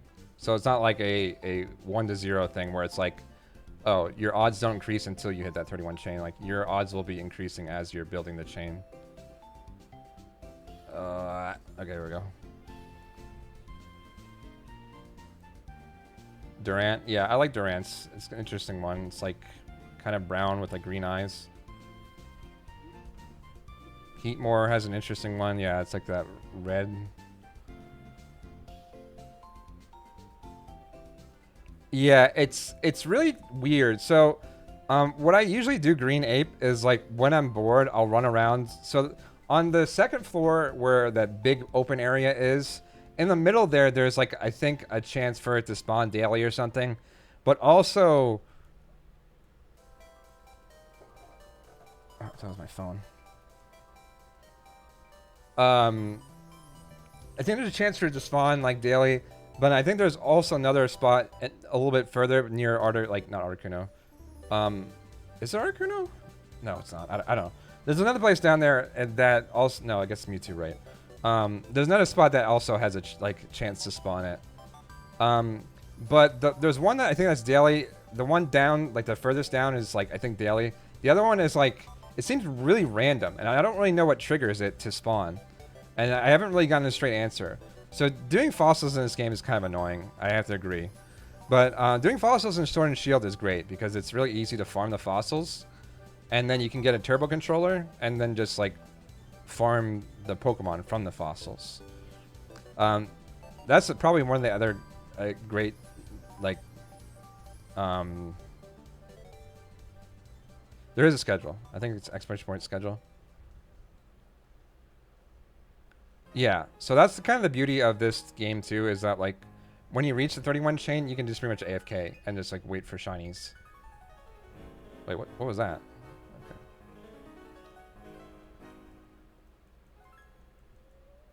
Yeah, the schedule should show in your time as well, I believe. So if you're not sure, like, oh, is this Eastern time? This is whatever time. I believe it should show in your specific time.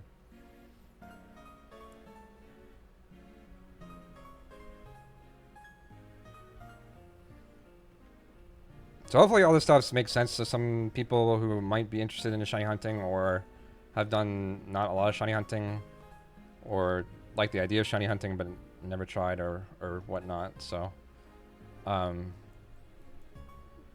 31 combo and say, yeah. But yeah, it doesn't take too long to get a 31 chain. I mean, certain Pokemon are harder to catch than others, of course, so I've been kind of lucky on a lot of these, but yeah.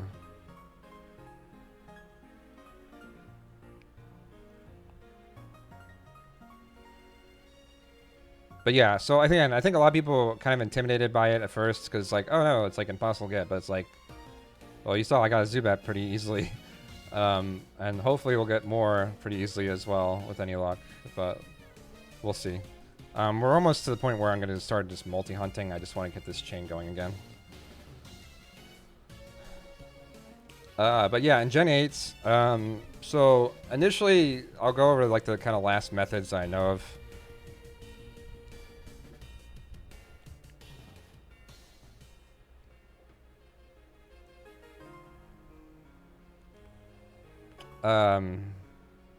There's really not many methods in Gen 8, unfortunately. They try to do this really scuffed method, which is the battle method. The battle method pretty much means, like, how it works is you battle 500 Pokemon, and then you're supposed to have increased odds after 500.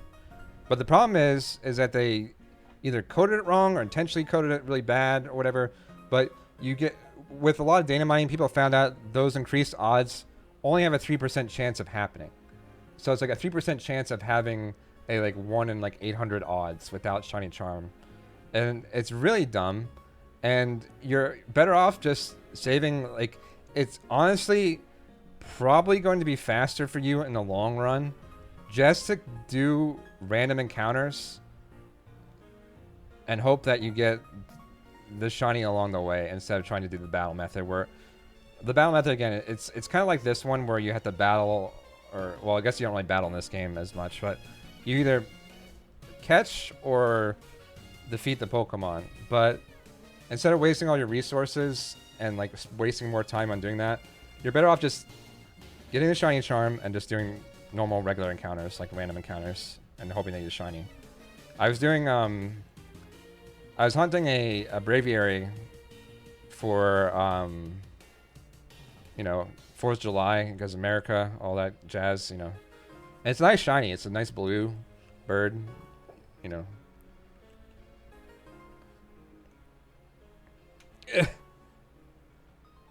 And I got it pretty quick. So, you know, with the shiny charm, it wasn't too bad. Sometimes shiny charms isn't quick. Sometimes it's not, you know. But, you know, at the end of the day, it's still quicker than most full odd stuff. And probably was a lot quicker than me wasting my time, like, battling. So I find the battle method, it technically works, but for that 3% chance, it's probably not worth the frustration. I think you're better off just doing random encounters. But Masuda Method still works in Gen 8, so you can always do Masuda Method. The newest thing they kind of added to Gen 8, which is unfortunately exclusive to the DLC, is the Dynamax Adventures. But at the same time, Dynamax Adventures are great. I love doing Dynamax Adventures. It's a lot of fun, unless they're against Zygarde. But I paid for my sins of Zygarde and finally did get him at some point, or recently. Because Zygarde is not very nice, to say the least.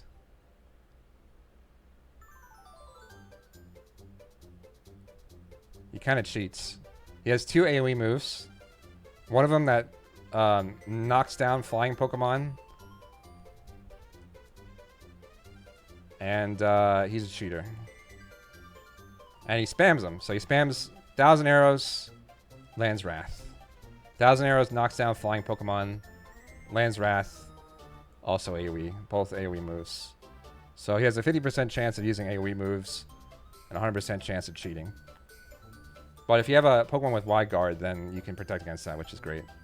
But he also has another cheating move where he goes into like phase 2 when his HP gets low, which you can actually skip that phase if you're really lucky and like beat him in like really quickly. But yeah, he pretty much like, he's like, this is not even my final form, and then he goes like perfect cell mode, and then he like recovers like a large chunk of his HP. That's like great. Just use Ice type, yeah. Unfortunately, Ice type well, you pretty much have to pray that you get an ice type on your path. Otherwise, it's like, you know, it's pretty much GG. And you also have to pray you get a Pokemon with Wide Guard. But, so anyways, besides Zygarde being a cheater, Dynamax Ventures are great. So Dynamax Ventures, pretty much, they took the crappy raid thing that they had in the initial game and then converted it to like a way better thing. So Raid's initial game is pretty much, it's like, the idea sounds cool on paper, but then you do it, it's like lame as super lame. Necrozma, yeah. That's on one of my lists right now, too. He's not too bad, though. It's a lot easier to find Ghost and Dark types. Out of my way, fools. Any more shiny Zubats up here? No? Okay.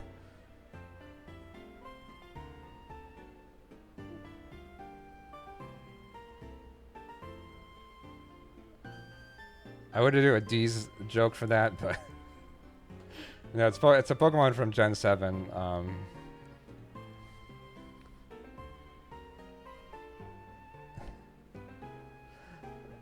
of the legendaries. So the raids in Gen 8, it's 4 people going to like a battle against like a Pokemon. It could be like any Pokemon like outside like legendaries for the most part.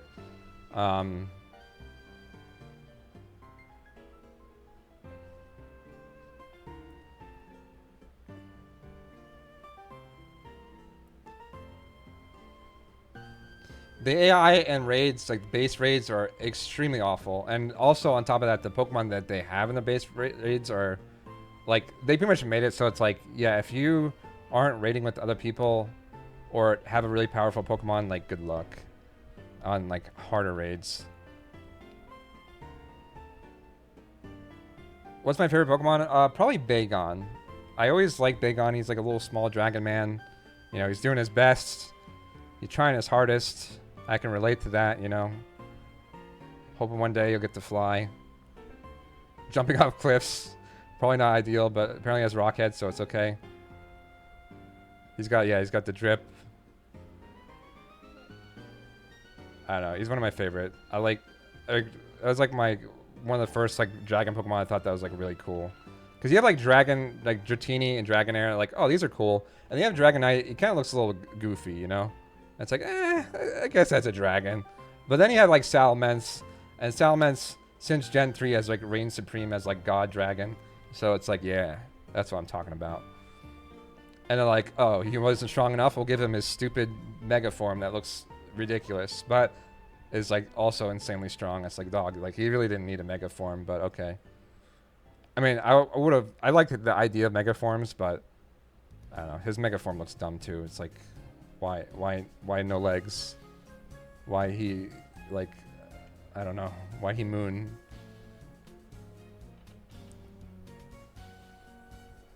Yeah, I think there was, like, people, like, Flygon.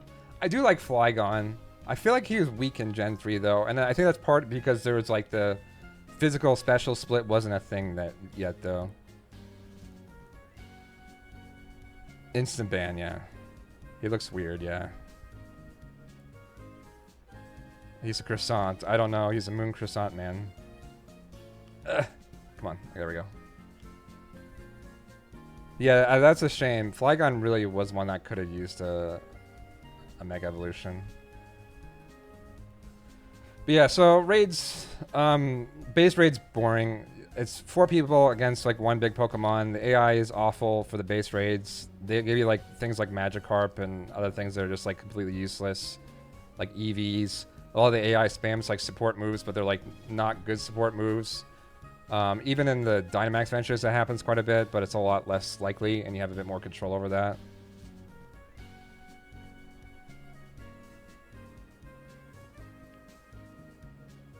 Empoleon. I like Empoleon. I feel like he's a little underrated for Pokemon. Wait, what am I doing? Oh, Acid Armor. What does that do? Raising his defense stat. Sure, I guess.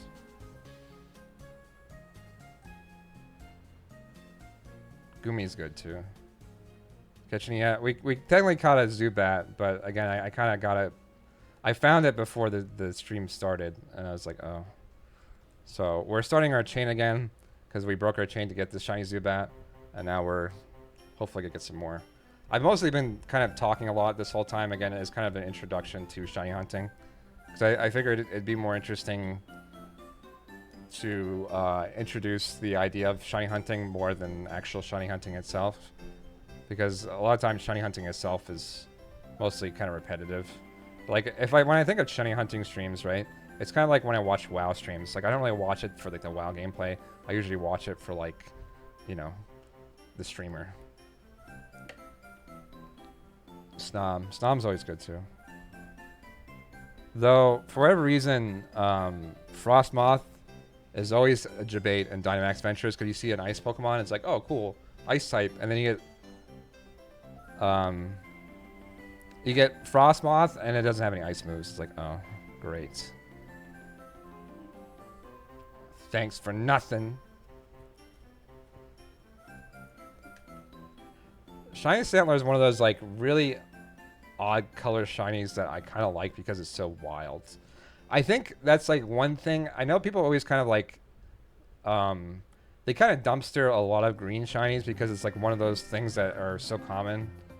We don't really fully know if, like, the algorithm theory is correct or not, where, like, people think that a lot of Pokemon shinies, like, generate through algorithms. Yeah, but yeah, a lot of greens are also, like, kind of barf colored. But I've kind of grown after seeing, like, there's been a bunch of shiny hunts I've done where I've had a really, really hard time telling if the Pokemon is shiny, and it's very frustrating. Like, it wouldn't surprise me if I, like, accidentally run away from, like, shiny Pokemon because, like, they're very similar colors. Oh, come on. You're the last one. Let's go. Don't give me a hard time. Laser Bark Green, yeah. I like Espeon because it looks like an alien. But a lot of people don't like Espeon. But there's a lot of green shinies that are not good at the same time, too. Alright, so 31 combo. Again, no reason to go higher. Doesn't increase your odds. Let me find a good spot to sit AFK now. We'll go, ironically, to the spot we are, and Leaf Green and Fire Red. Down here. This seems like a good spot. There's not too many, like, weird overlaps. So now we just AFK, essentially. But yeah, raids, they have, like, the base shiny odds. And then everyone just... Holy crap!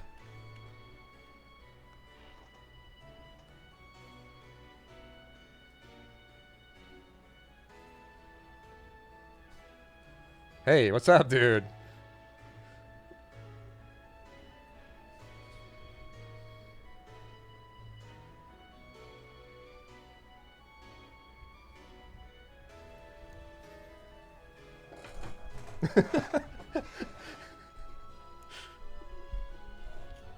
And that's it. It's that easy, chat. It's that easy.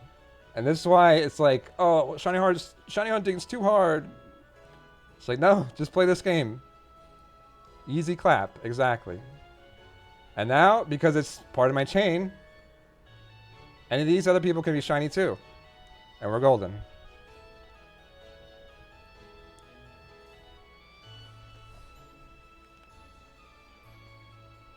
And my chain is still in effect.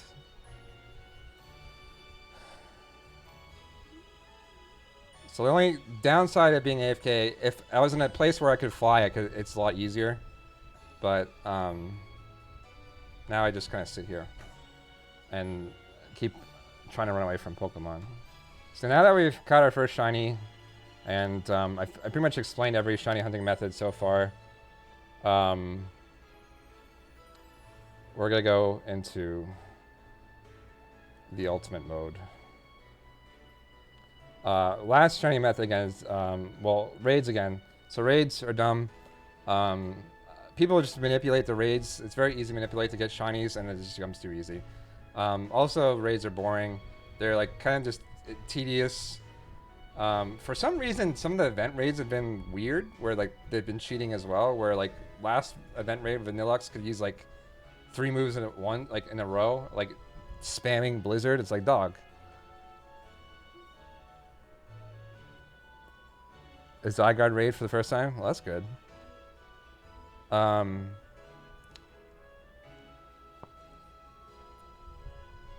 Nice, Luigi. Thank you. But yeah, so that's not really even a method. It's just something I commented on.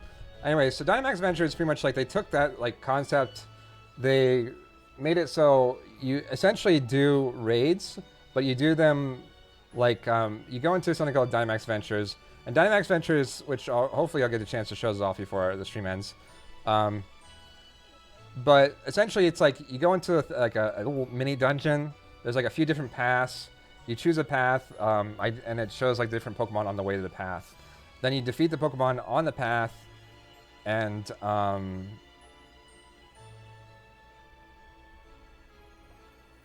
did you? Okay, maybe the chandelier for this event's the same way. I don't know. I started looking for that before this stream, but I didn't have much luck, so I'll probably do it like later on my own time.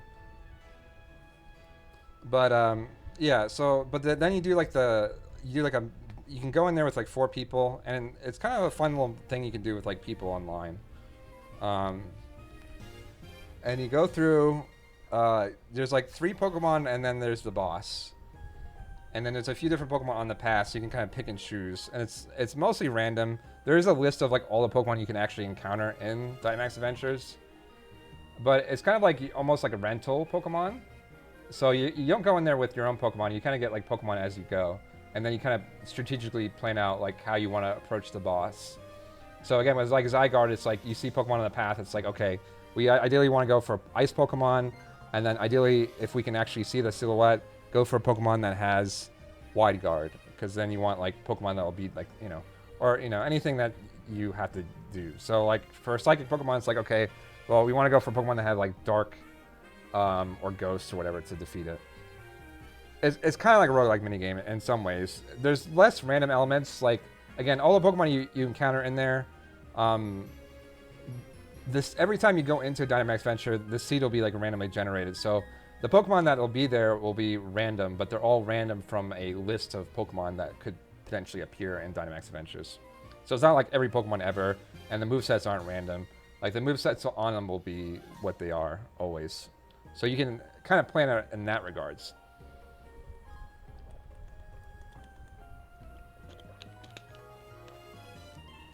But what's great is that every Pokemon you catch in there has a chance to be shiny, and the boss has a chance to be shiny. So a lot of times people will farm the bosses. If the boss is not shiny, you just don't keep it. Unfortunately, I learned that the hard way when it first came out. So there's 2 Pokemon that I need to get at some point from either another save file or another game, which I'll probably pick up Shield at some point when like the new Switch comes out. Yeah, and there's no shiny locks. So a lot of Pokemon that were shiny locked previously, like Zygarde, are in there. And yeah, the odds are really good. So the odds are 1 in 100 with Shiny Charm, or 1 in 300 without. So even if you don't have the Shiny Charm, which 2? It was Tapu Lulu, I think. The pink one, and Moltres. But Moltres I already have, so I don't really care in this game. So like Moltres I'm not really sweating over. I guess it'd be cool catching like a special ball, but yeah, and Tapu Lulu I would like to catch and like cool ball and shiny, because Tapu Lulu also I think was shiny locked in most of those games. So yeah, there's a lot of Pokemon that were shiny locked in other games that aren't shiny locked. So that's kind of the beautiful part about Dynamax Adventures, but also very high odds. So, and again, every Pokemon you catch has those same odds as well. So every time you go into Dynamax Adventures, you can catch up to 4 Pokemon. So then you have like 4 chances of getting a 1 in 100.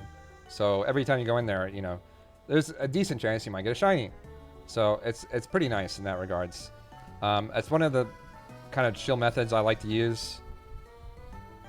Go away, Zubat. Go away.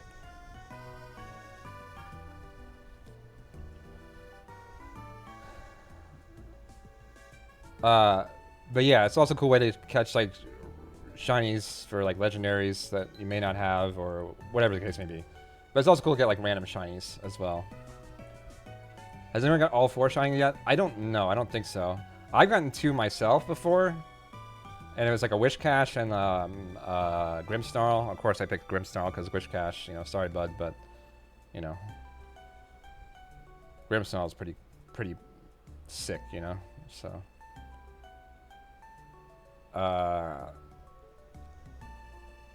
Getting 3, that's pretty impressive. I'm sure it's possible. I don't know if someone's done it. I haven't really looked though either. I haven't got a shiny. Yeah, you just gotta keep trying, unfortunately. And that's how it goes sometimes. I remember when I did it, like, on the first day, I saw, like, you know, everyone and their mother, like, oh, I got, like, you know, 6 shiny legendaries, like, instantly. And it's like, I got, like, 0, dude, what the heck? I've done it just as many, if not more, you know? But, you know, eventually you'll get it, which is great. Again, Zygarde took me a long time, but that's because Zygarde was, like, impossible. But there's a lot of ones that are a lot easier, too, so... yeah. But yeah, that's all the shiny hunting methods I can think of. But yeah, as you can see from this game, shiny hunting Let's Go is pretty easy. And, yeah. So I recommend that if you're kind of first starting, or chain fishing, or Dynamax Adventures as like one of the more modern ones. Unfortunately, again, you need a DLC for Dynamax Adventures. So, you know... Literally impossible, yeah. It took me a long time. So now we move on to the multi-hunts, which... This is really not the most ideal way to do this. But we're doing it, because why not? Maximum shiny hunting. So, this is like the most unoptimized shiny hunting thing to do. Like 5 games or 6 games at once. But... you can do it. What I usually recommend when you're doing multi-hunting, ideally do games that are similar. Or ideally the same. So like, obviously for Fire Red, Leaf Green, running back and forth, pretty easy, you know.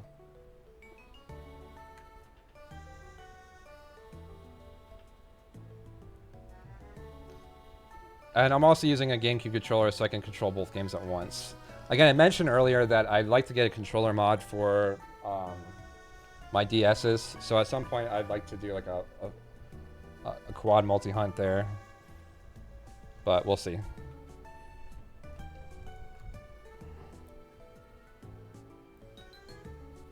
Also, I think if you don't do anything, don't quote me on this one, but if you don't do anything in a battle with Pokemon, excuse me, ideally they won't run away and Let's Go. But again, I think the more you kind of don't do things properly, then the more likely to run away. That's why I say kind of like take your time and kind of just go slow. Here's a little kind of a neat trick here I'll show you real quick with Let's Go as well. Let's go back to Switch real quick. So every Switch has a second controller. If you shake your second controller, now you have a second thing. And then if you do this, throw them at the same time. Well, hold on. Like, recenter, dog. Alright, we're gonna do the... Boom. Now you got double your chances.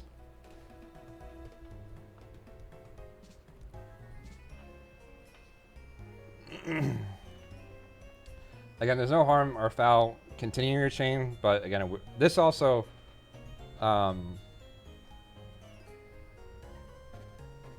it'll say you're in chain too. Also, another thing to keep in mind, when you go in here, it should, if you're not sure about your chain, it says up there at the top left, catch combo, whatever. Words are hard. Also, if you want them to go away, get off the screen so you can look for more. You can just say goodbye. Just shake it again. Shake, shake. And that's how you do it. My for Gen 4 remakes? Yeah, I watched the Direct recently. I'm glad that everything's going to be compatible with home. That's going to be nice. So I'm happy about that. Also, please yell at me if any Pokemon shows up and Let's Go, because I'm probably not going to have my full attention on there. Like, if any shiny does. So I'm happy that everything will be, including Arceus. I wasn't sure if it was or not.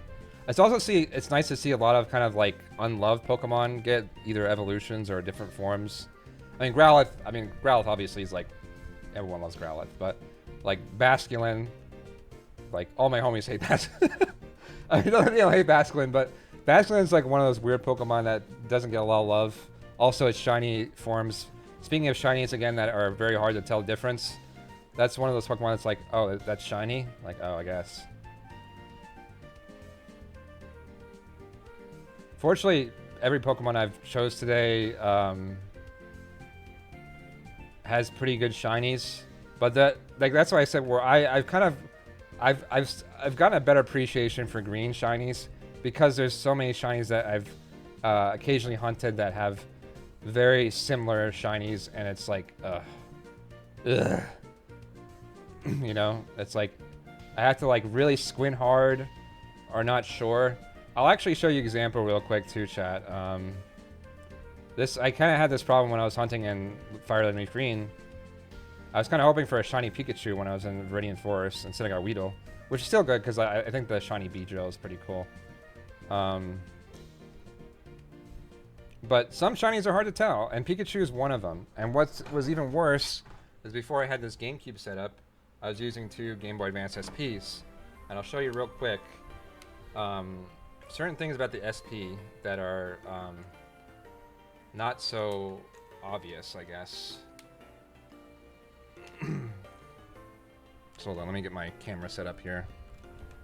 Ugh, God, my desk is like a mess. Hold on. Alright. This'll do, I think. Hold on. Okay, this is really... Hold on. Alright. Timeout. Alright, let me... Where's my full screen thing here? Okay. Hello? Webcam? You wanna work? Hold on. Webcam is not cooperating.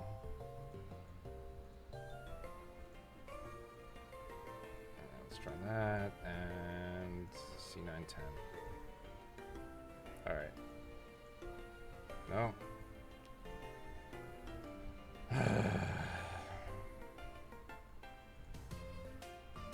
Alright, whatever. I'm not gonna worry about it right now.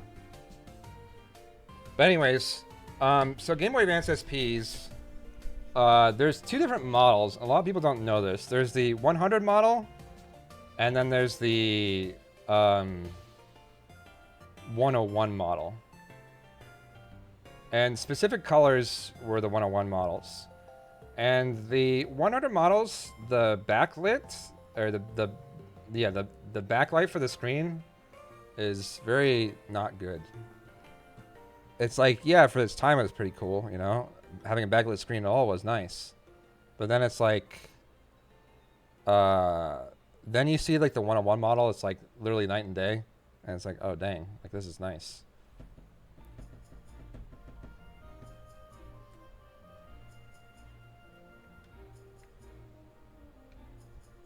Oh, front lit. Okay, yeah, makes sense.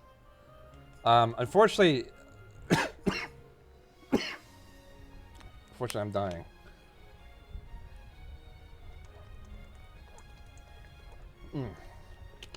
But no, just kidding.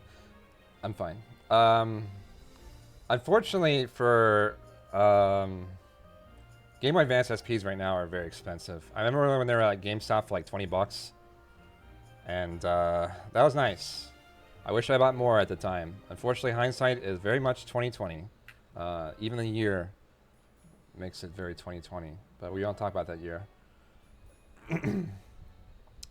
But anyways, yeah. So, yeah, even the screen, like without the proper backlit screen, it was very, very hard to tell the difference between the Pikachus, like whether one was shiny or not, because they have very similar shinies. So it's like, oh, oof, you know.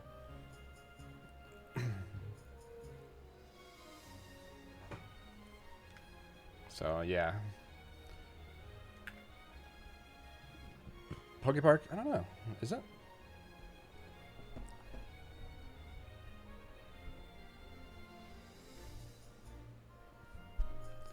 Too bad. So we got a little about an hour left here. Hoping to get maybe another. Okay, nothing here.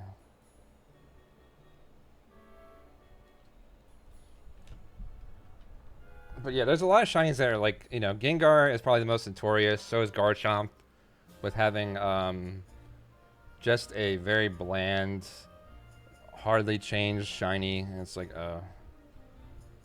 so in that regard, it's like when I see shinies like Stantler or Espeon, it's like, oh, this is kind of ugly, but you know what? At least I know when I find it, I know it's shiny. Because like, imagine finding like a really rare shiny, and it's like, oh, is that shiny? I don't even know. And then it's like, oh, I guess it is. And it's like, cool. But then it's like, you know, when you see one that like sticks out, like the 𝗚𝗢𝗡, even though that one's not too different, but it's like I saw, I was like, oh, I see those green ears, like oh, Poggers, like, you know, that's shiny 𝗚𝗢𝗡, like sick, you know.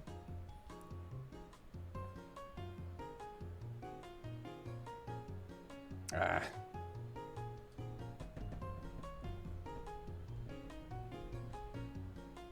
Yeah, I mean, I wouldn't sell it. I'm just saying, like, if you're like interested in shiny hunting, like in older games, and you want to like use a Game Boy Advance, unfortunately, they're kind of hard to come by these days. A lot of shiny hunting in general is kind of hard to come by if you want to do like older games, like Heart Gold, Soul Silver, for example. I fortunately bought these when I was a young lad, and when they first came out, I even had the Pokewalkers and everything still, which is cool. Though they don't, I don't know. I don't really know what I would do with them, you know.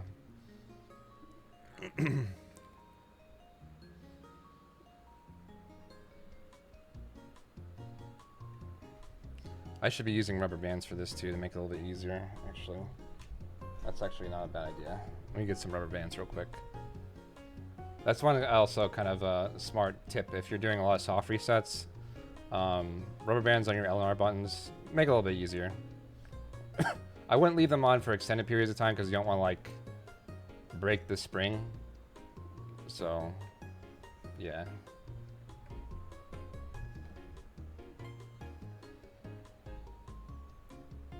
Kaboom. Yeah, so I mentioned this a little bit on Michael. Obviously, what's kind of hard to account for when you're shiny hunting or just playing the game is that you never know when you're going to run into a shiny. So unfortunately, sometimes you run into shinies when you're not prepared. And that's when you kind of have to pray that you have a Master Ball. You should, again, at some point, if you're like experienced shiny hunter, you kind of a mental note of like what Pokemon might have certain moves. Like, again, if you're running to Geodudes, like, or coughing, it's like, okay, I know in general that like coughings can learn Explode, or like a Geodude can learn Explode. So I should maybe, if I find a shiny Geodude just randomly, maybe it's worth using Master Ball on it and not taking the risk, you know.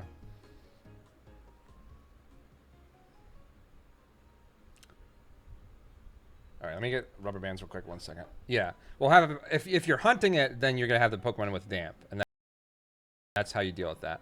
But if you're just, again, if you just happen to be like, oh, I'm playing through, you know, Fire Red, and then, you know, I run into this Geodude and it has Explode, it's like, crap, you know, how do I deal with this?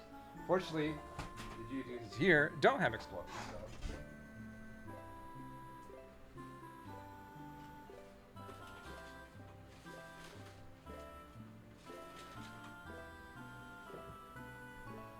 That is something I don't have to worry about, so.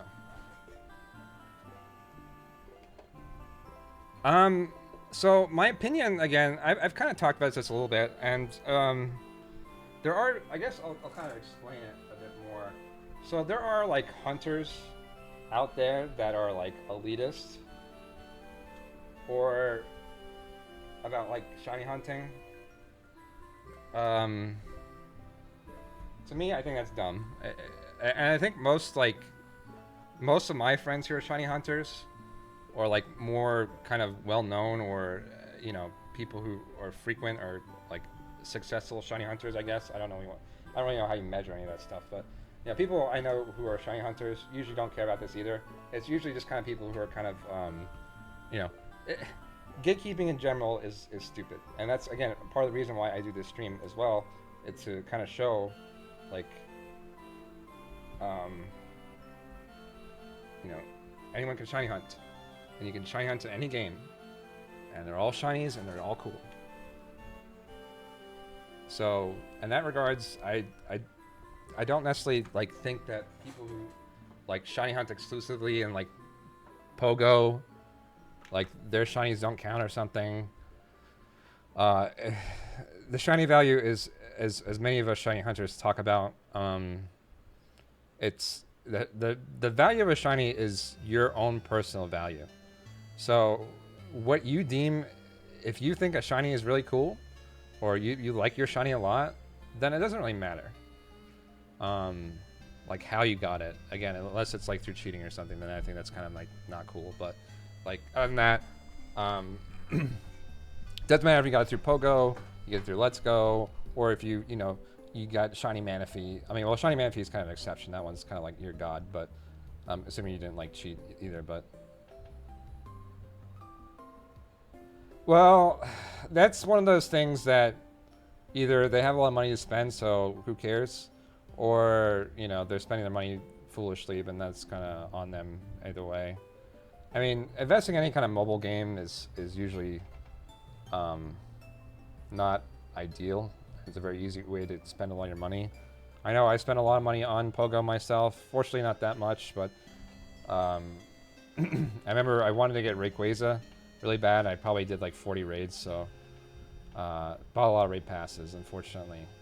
But nowadays, I'm like, I kind of like with a lot of games. Like I remember with Overwatch too. Like I remember buying like $50 worth of crates to get the stupid McCree American skin because I thought it was like exclusive. Well, it was exclusive to that Olympic event, and then they just brought it back, and I bought it for like 10 coins or whatever in the normal currency shop. So obviously I wasted $50 there, but it's like, yeah, I didn't get what I wanted. I'm never doing this again.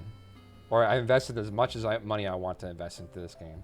So with like after the Rayquaza event thing, it's the same kind of thing. It's like, okay, I didn't get my Rayquaza. I eventually did actually, but it's like I spent way too much money on stupid raid passes. I'm not doing this again. Yu-Gi-Oh! On the other hand, I will spend money on that game all day, every day. But I also try not to spend a lot of money on that.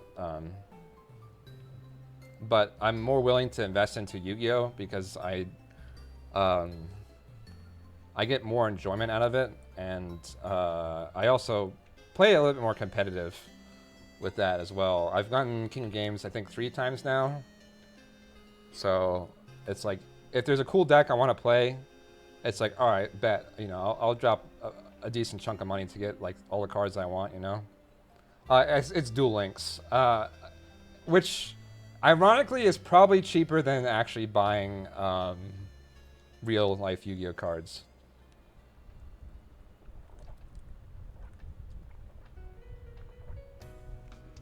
It's like, unfortunately, you know,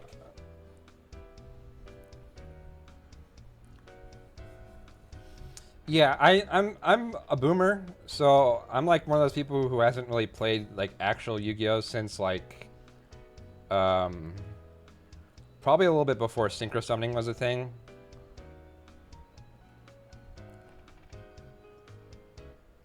I'm playing 6 games at once, but yeah. Technically. Not very efficiently. But I learned synchro and Xyz through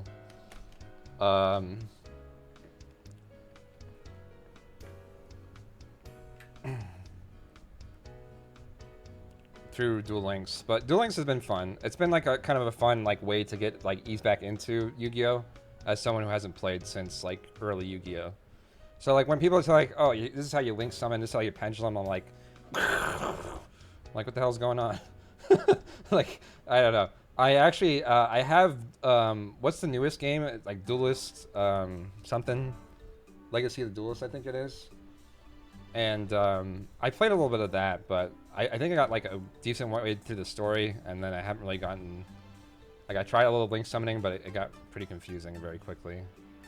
So I'm like, you know, I'll check this out again at some point, but... What's my favorite deck? Of course, I'm very much biased into Blue Eyes. I use Blue Eyes to win most of my King of games. Though I really like I feel like Photon Galaxy is like an evolution of Blue Eyes. Oh, whoops. And I feel like Photon Galaxy is quite nice in that regards. Oh, I'm an idiot. I don't think yeah, this is... Wait. Hold on. Oh, no, we're good. Okay, I'm not an idiot. I'm actually a 500 IQ. It's just, I don't think these rubber bands are on well enough yet. There we go. I said... There we go.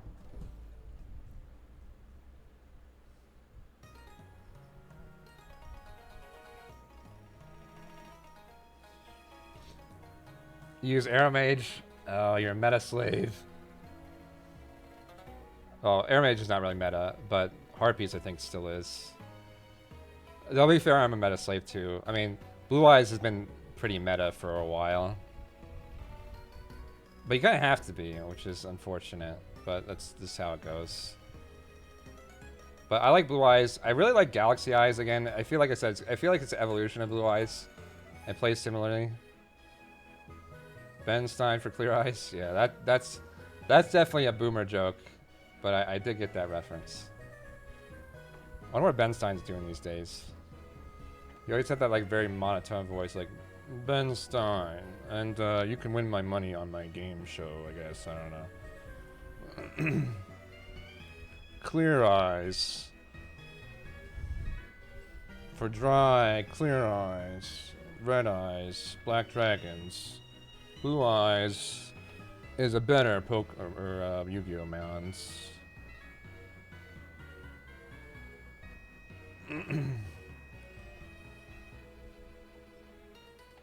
Yeah, when you get to Legends, it's tough getting to King.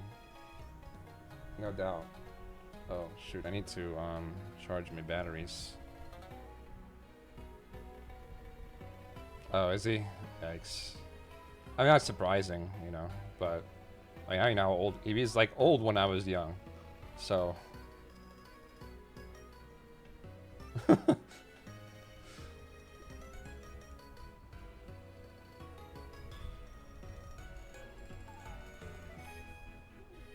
He was old when the world was young.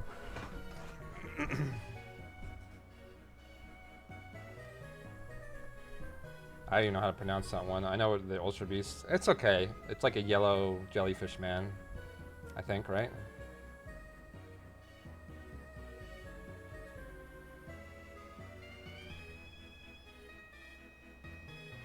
Give me more shinies, or else. There's a Gorbis. I haven't seen any of these yet. Yeah, this must be a low percentage. Nihil Ego. Yeah, I read it as something else, which I won't mention. But yeah. Shoot. Okay, my battery's dying on my jibs. So I actually have a power brick for this. So let's swap power brick number 1 for number 2. That's one thing I invested in recently, or super recently too, chat. It's really nice is USB. No, it's not that. I think of like the anime thing.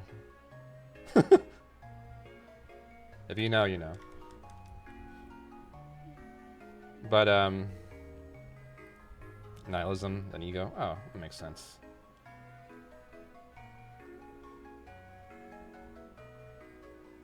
Different spot? Yeah, maybe. I don't know. There's not really many good spots in this area, though. TCG, I considered it, and then I remembered I'm broke. So that kind of puts a hole in that problem with that.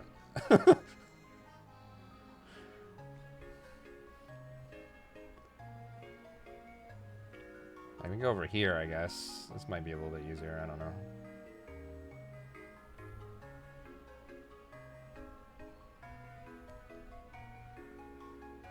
I like opening packs, but yeah, like I get garbage most of the time, or I don't really know what. Like, I guess my knowledge of Pokemon cards are pretty slim. I don't know if there's. Yeah, I think where I was at before is probably the best place in this particular cave area. I mean, I can just keep going up and down, but again, I'm kind of the beauty of this game is that I can AFK. Playing the TCG for Pokemon? Not really. I haven't played that, and who knows how long. I don't even think I really even played it that much when I did. So, it's definitely, I don't know. I always liked, like, with Pokemon cards, I always like collecting them more than playing. Like, I remember playing, like, the Game Boy game, but other than that, I never really played the TCG. I never really was interested in the TCG outside of just collecting the cards. So TCG goes sniped. Yeah, I forgot that there's like code stuff too.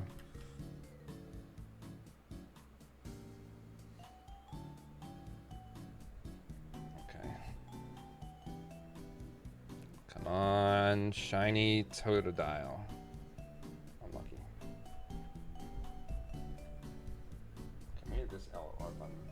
I think I need some like.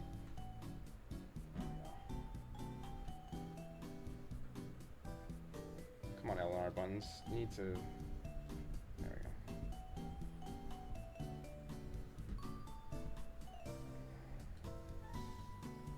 Come on, shiny Corsola.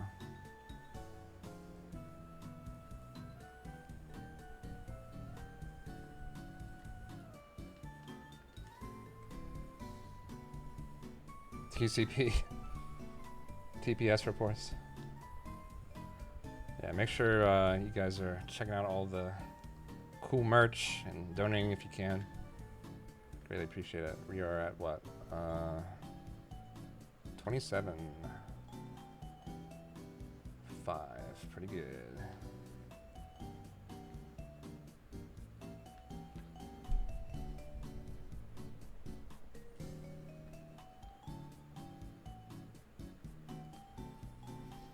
Well, we managed to use one shiny. That's kind of like, well, again, I spent a lot of this stream just explaining things, but at the same time, I think that was important in its own right.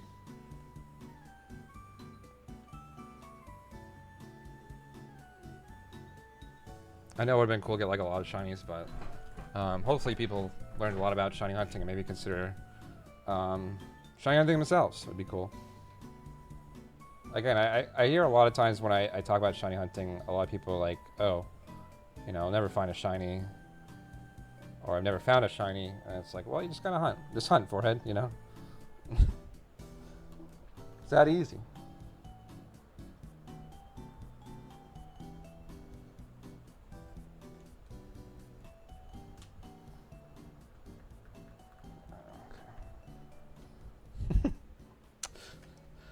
But part of it is that. I mean, that's the thing, again, like a lot of people, they're like, well, I never found it like in the game I played. And it's like, well, you probably only did like maybe like less than 100 encounters, you know? And, you know, you can't really expect to get a 1/8000 thing in 100. I mean, you could be really lucky, but chances are probably not going to happen.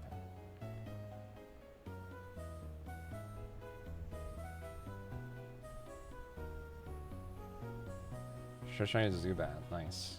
Yeah, it's funny, Zubat's like one of those ones that's like, when you're playing the game, it's like, oh god, Zubat, again? There's like 1,000 of them in here. But then, the shiny's actually kind of nice. I like it. I've actually kind of grown to like Zubat quite a bit. I got a Crobat in one of my games recently. I forgot which game I was playing. It's like, oh, I actually evolved in a Crobat, like, nice.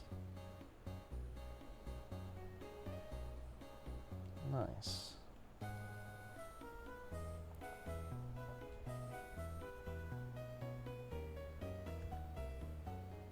We're at 30 minutes, okay. So, I hate to give up my chain, but I kind of want to do a Dynamax adventure to show that off. Unfortunately, again, when you turn off the game, so we're at 3:24 now, so if I don't get something in the next 6 minutes, we'll go switch in the sword and then pray.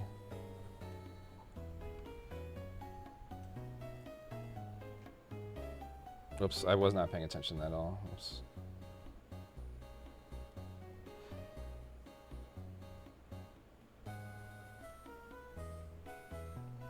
Too fast, of course. Push mower simulator. Yeah, I definitely recommend if you have a mower. Whoops. Ones that have like self-propel really help with that. Can you join? I would, but it's gonna be kind of hard to get everything set up, and I think for the sake of time too, doing with AI is a little bit faster. Because I don't have to deal with the animations. I might actually run out of time if I do get people in. Or any other time, I'd say for sure. But yeah, will it be a 7-screen? No, I just have to my Switch. I don't have a second Switch yet, so again, I'll have to kill my chain in Pogo, and that's gonna be sad. But you know, that's how it goes.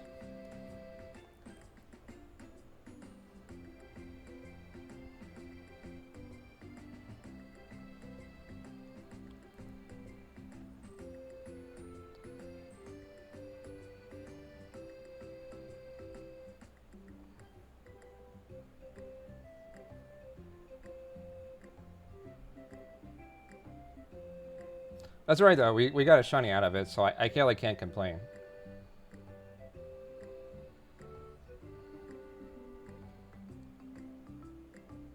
What tarnation's going on here?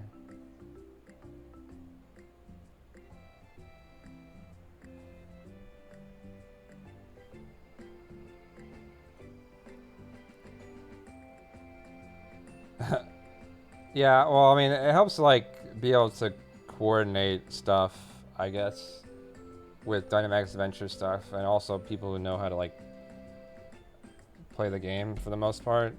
Like, they don't have to be like experts, right? But you know, basic understanding helps.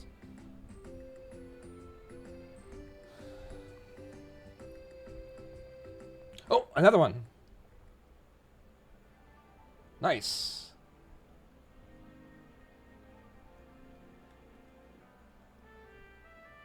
Eat the berry now.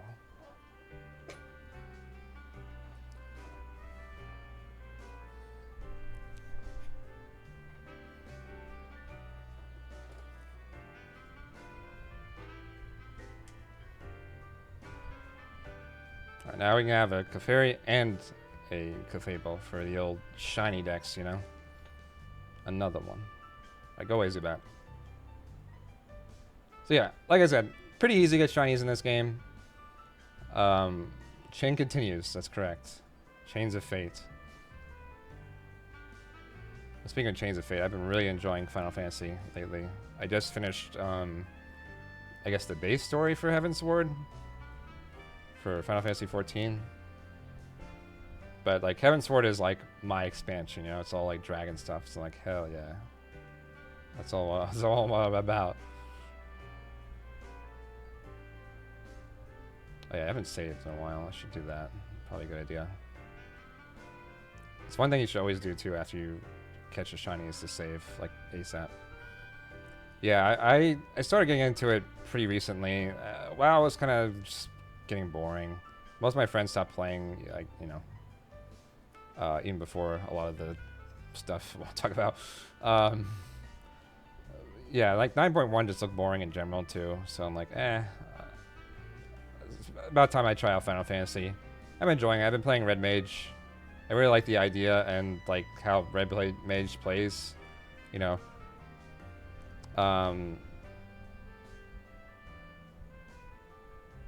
Red Mage with, it's like magic swordsman, and like I love magic swordsman stuff. Like, that's my jam. So, And then I even got a healing spell recently, so I'm like, hell yeah. Like, you know, I can do damage. I can heal if I need to. There's a few times where my healer died, and I'm like, I got you, dog. Don't worry about it. And then we beat the boss. And it's like, yeah. No healer, no problem.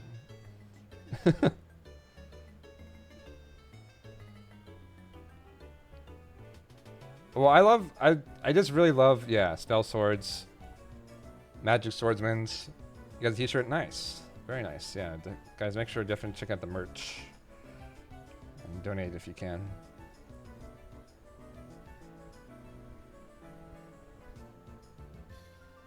Yeah, I don't think I'm high enough level for that yet, but I hear that's a thing. Alright, we are at 330 points, so we are gonna swap over to sword and also probably do like a few more fishing encounters, and then we're gonna just take a quick run around real quick, see if we find something else along the way.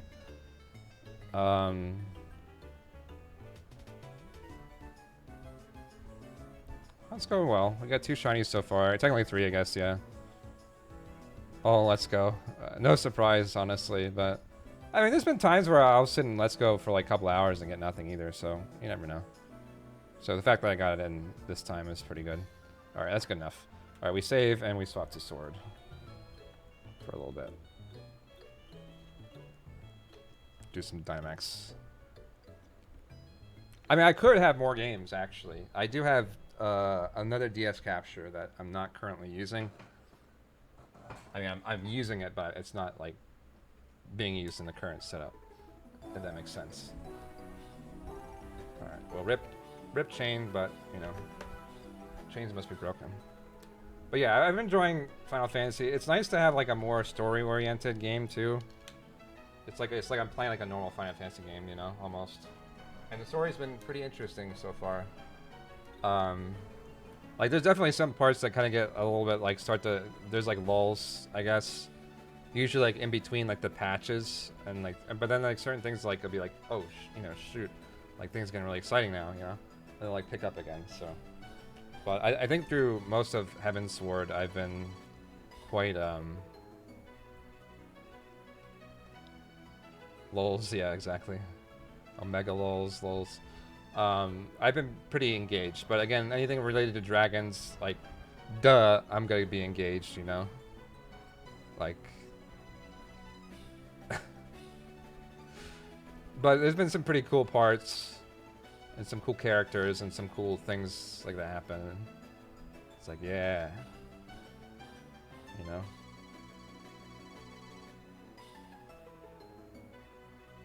Is it? Yeah, I just started that Throw Me Into Space, or I assume that's where I'm at right now, so we'll see.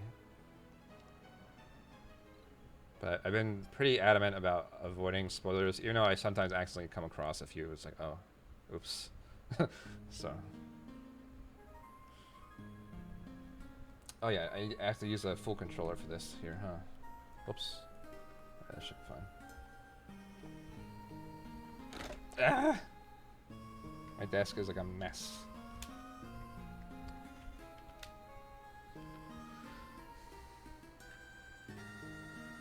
Alright, so here is the Dynamax Adventures.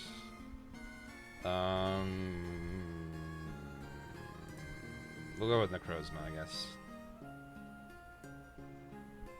Oh, that's all good. I appreciate that. Fortunately, I've also... I'm trying to use Twitter less, too, because it's just... I don't know. It's a mess, too. But, yeah. But I appreciate that. Yeah, I've been slowly making my way through it, but I think I'm making good progress. Like, I kind of blew through Heaven's Sword, I feel like, compared to, like, ARR. Fall Behind You, yeah, it's pretty nice. Yeah, unfortunately, when I invite others for this time. Darkest Lariats, probably pretty good.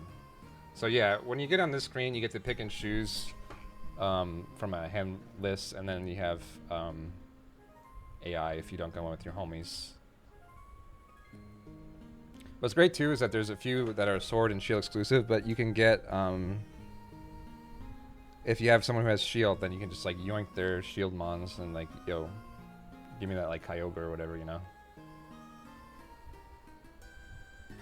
Yeah.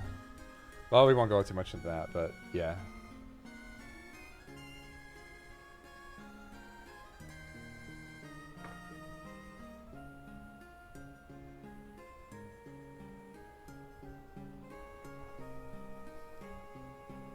Okay, it's 334 right now. So maybe we'll swap over to Friend Safari for like the last 15. When you're in here, I always recommend Dynamaxing if you're solo, because there's really no reason not to. We're fighting Dark, so we'll use fighting to increase our attack power.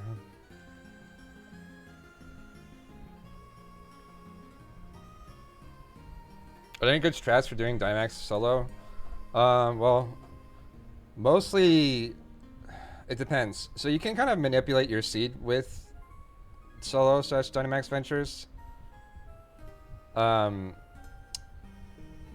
Like, for example, a lot of times, like, even for Necrozma, certain Pokemon I will hunt, I want to catch them in a special ball. So Necrozma I want to catch in a Beast Ball, but I don't want to waste my Beast Balls every time, because they're quite expensive to replenish. They cost like 200 Dynamax or whatever. So it's like, yeah, I'm not going to waste it. So when I see him on the last screen, if he's not shiny, whoops. If he's not shiny, I say, nah, dog, and then I reset.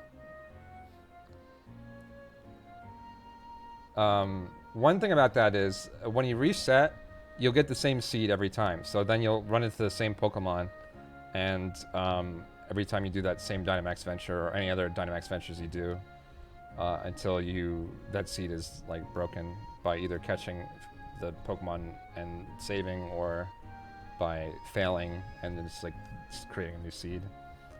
Malamar shiny is yellow. Ultra Ball it is.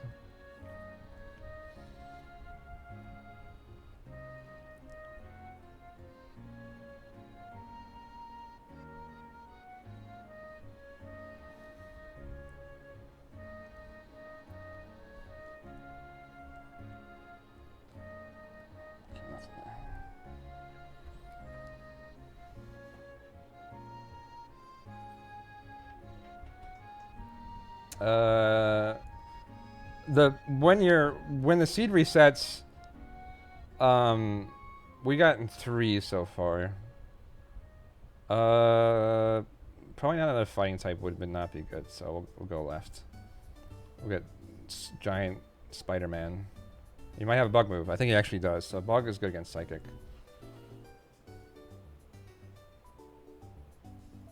Nah, dog, I don't want to trade. Also, when the seed, you keep the same seed, the AI will pretty much always act the same in regards to picking Pokemon as well. So you can kind of work around that, and maybe hopefully kind of like mess around and test. But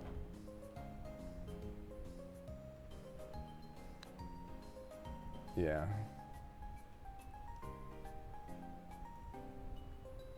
Yeah, well, the normal raids I don't even bother with anymore. The rare occasion I do is like, I gotta use Dark move, okay.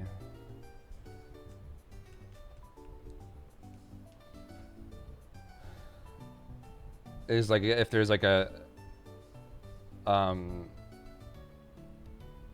specific like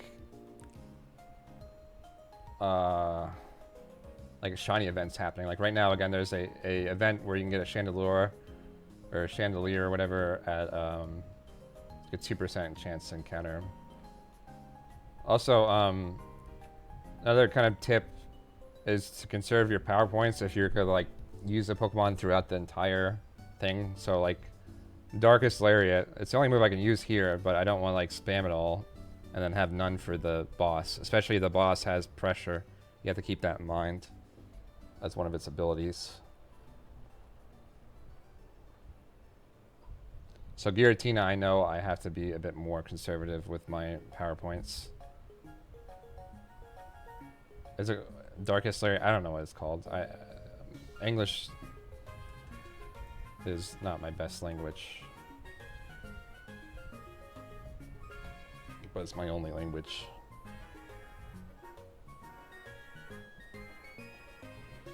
Yeah, I gotta keep your PP.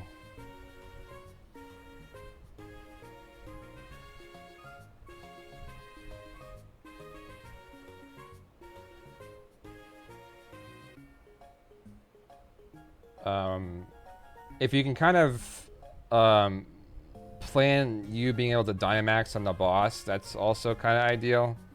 But again, you should essentially use your Dynamax immediately on the first Pokemon. This guy's purple. So we'll use Heal Ball. I probably should use a Master Ball because I'm going to use a reset anyways if it doesn't.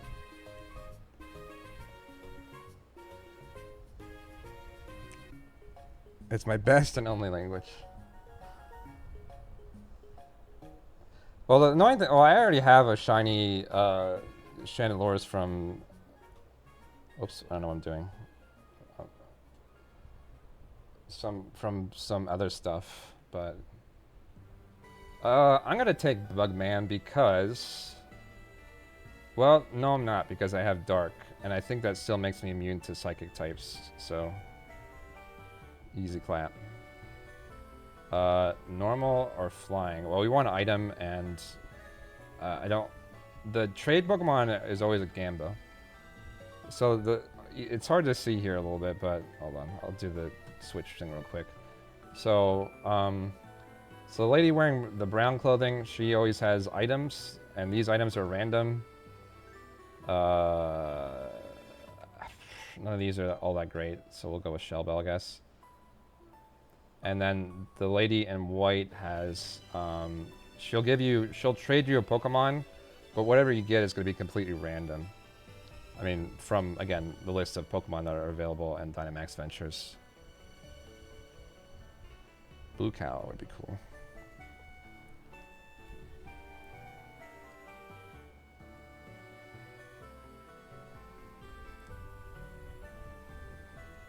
So I could use Dynamax here, but we're almost at the boss, so I'd rather just save it.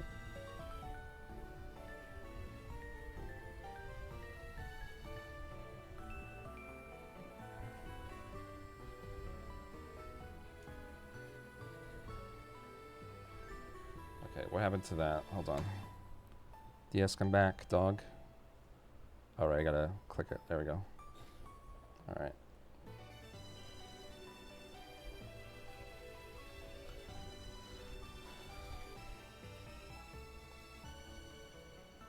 Dynamax is pretty chill though, because like it's something that, like, because the turns take so long, it's something you can kind of do on the side as well.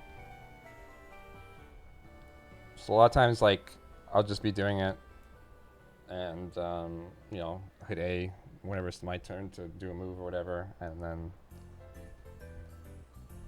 go back to doing something else, you know.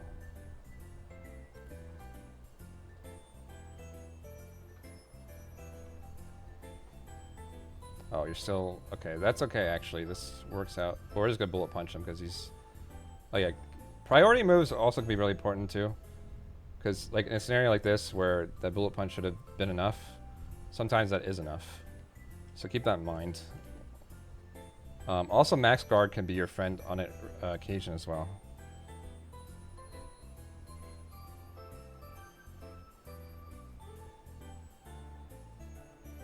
Yeah, fortunately it's not Whitney, so we are a bit more prepared to deal with this Miltank.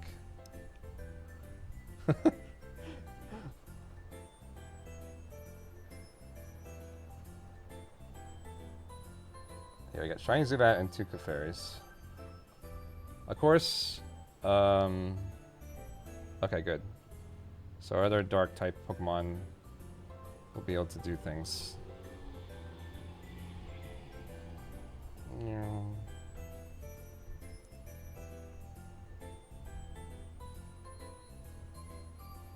Alright, Necrozma time.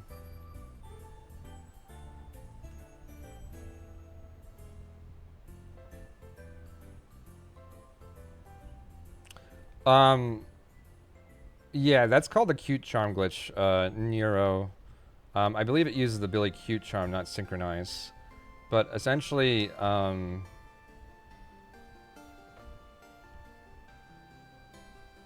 we'll coach, and then we'll Dynamax.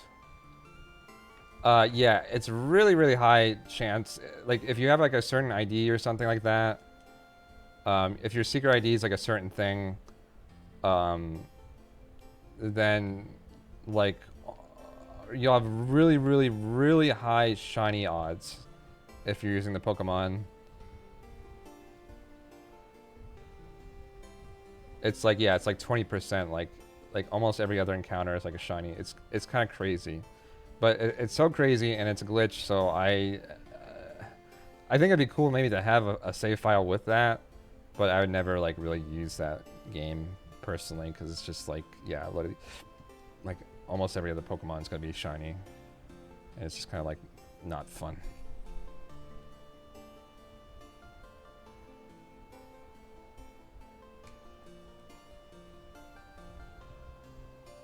Okay, so no luck fishing, unfortunately. I'm sure we probably would have gotten something if I was more focused on fishing, but it's a bit more advanced. Okay.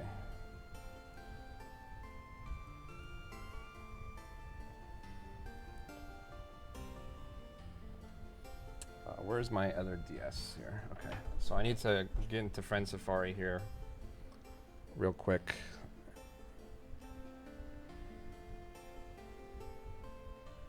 Let me turn this off.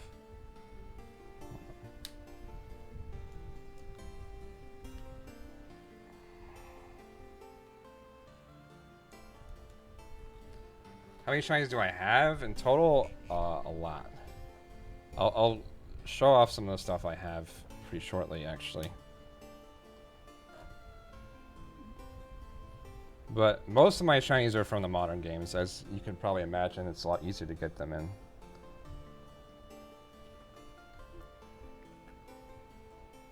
Alright. Beast Ball and Prey.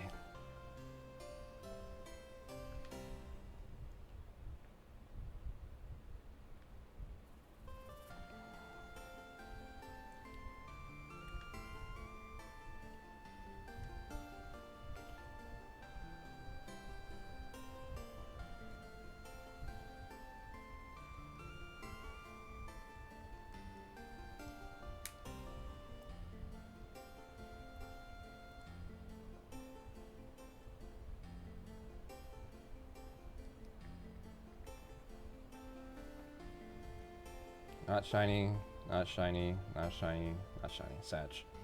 Unlucky. That's how it goes. Alright, so again, waste a Beast Ball. I'm gonna reset. I probably have time for like one more Dynamax Venture. If that. We'll try to rush through one.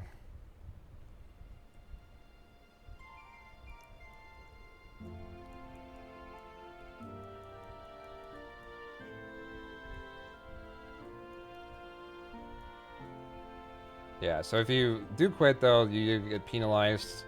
The first two times you quit, it's like, okay, well that was bad, but don't do that again, kind of thing.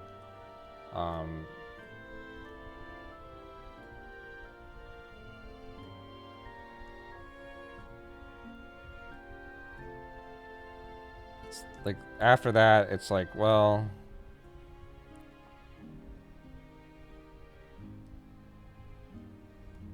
then they start charging you Dynamax ore, and it's like, oh.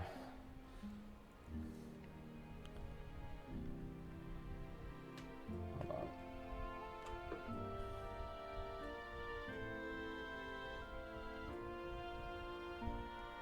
on. Meryl, yeah, we were talking about like the exploding shinies. Not optimal.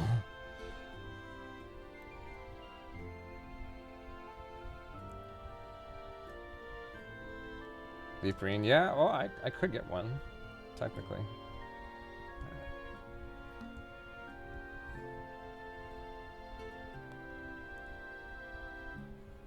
Now there's a rock one I had here. I don't know where it is. Not that one. That's the one, okay. So your Friend Safari is linked to your 3DS, and so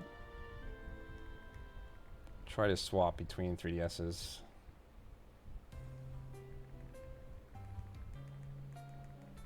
Alright, I have to swap to my other old 3DS to get into the Friend Safari I want to be in.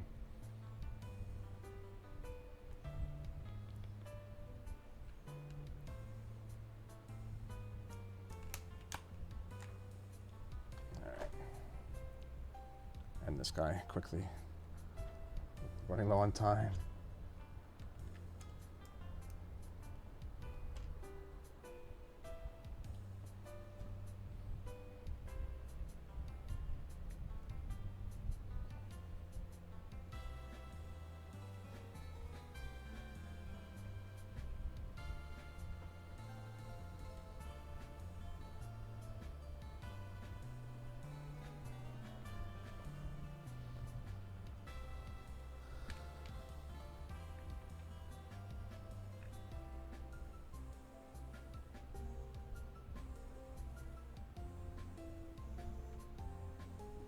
You guys like the time I have in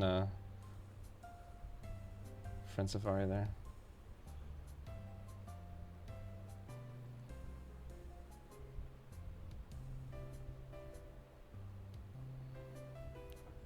Nine hours.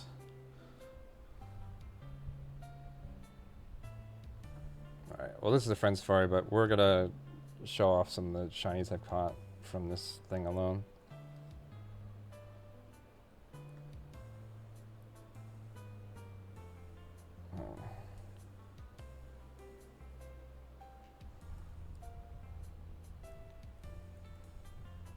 So we have Relicanth, Camerupt, War Total, Auxiliary, another War Total, Bergmite, Panseer, Quilladin, Thangela, Seal,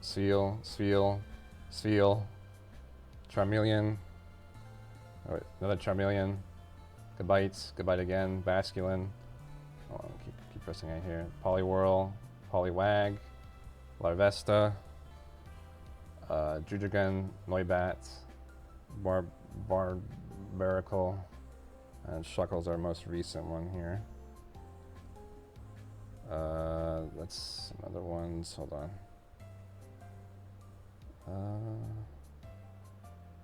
Not that one. Not that one.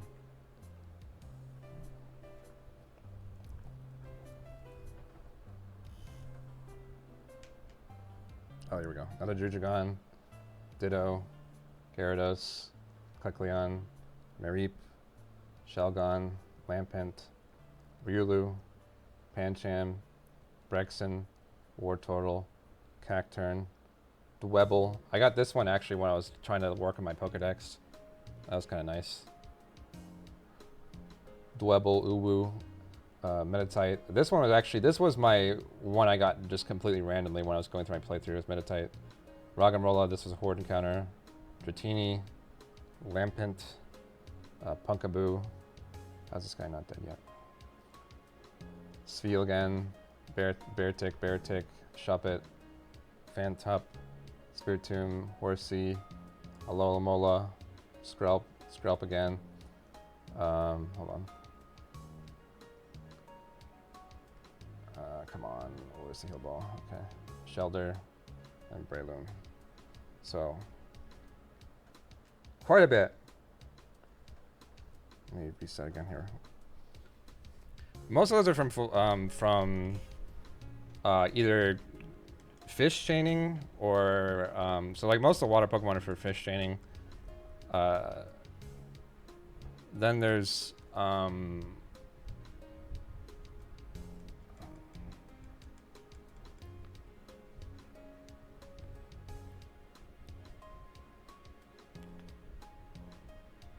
we're cutting it close on time, but I think we'll be okay.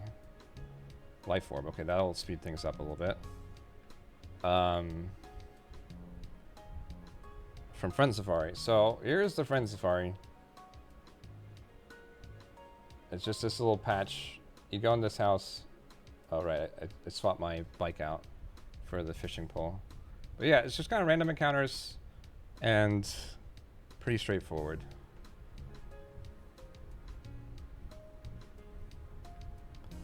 In these little area, and then again you have different Pokemon you can get, but it's pretty high odds, and you know, oh, I'm dead.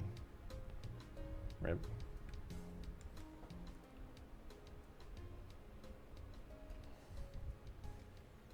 Might actually lose this one.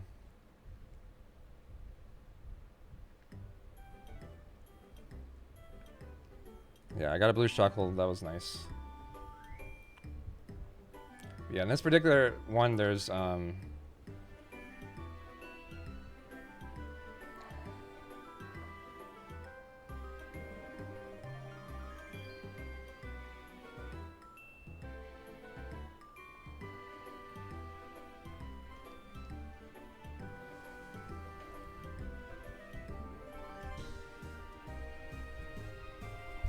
I hate it. Yeah, I hate it too.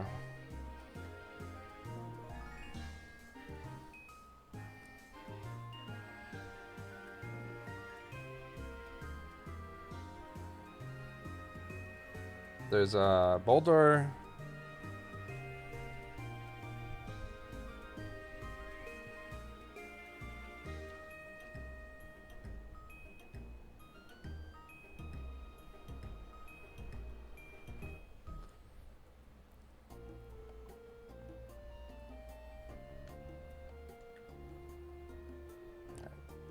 I'm just gonna Milk Tank. Stop being tanky. I know it's like in your name, but it's starting to piss me off. Stop missing. There we go.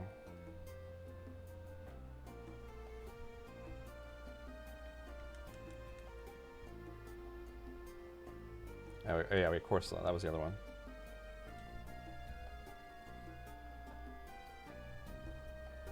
But yeah, I recommend Friend Safari. Again, it's pretty straightforward. It's running back and forth, and hope you get shiny. But again, you have a lot higher odds, so you know, you never know. I've gotten like 60 Pokemon almost, if not more, from it. So pretty good. I am low on lives this one though, so hopefully we can beat 𝗍𝗗𝗧𝗜𝗢𝗡, but we'll see. Blue Cow would be nice, yeah. If not, either hopefully we. Oh, that's right. It's not 𝗍𝗗𝗧𝗜𝗢𝗡. It's Latias, right? Hopefully we beat Latias. We'll see. We're just gonna spam attack moves.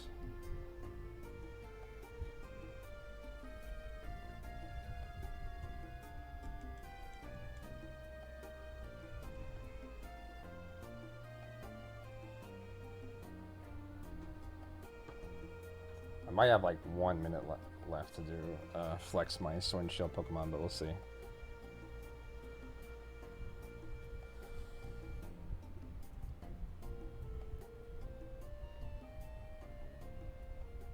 Yeah, Pokemon Go is decent. And there's another community day coming up soon.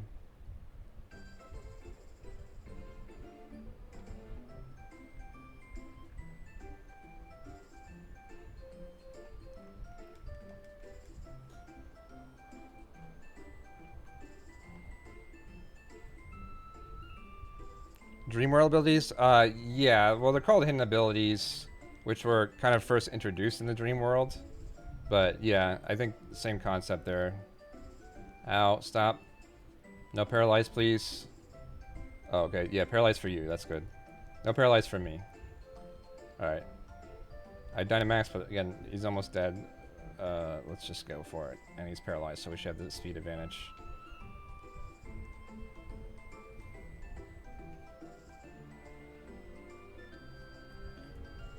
Alright, fastball. Please.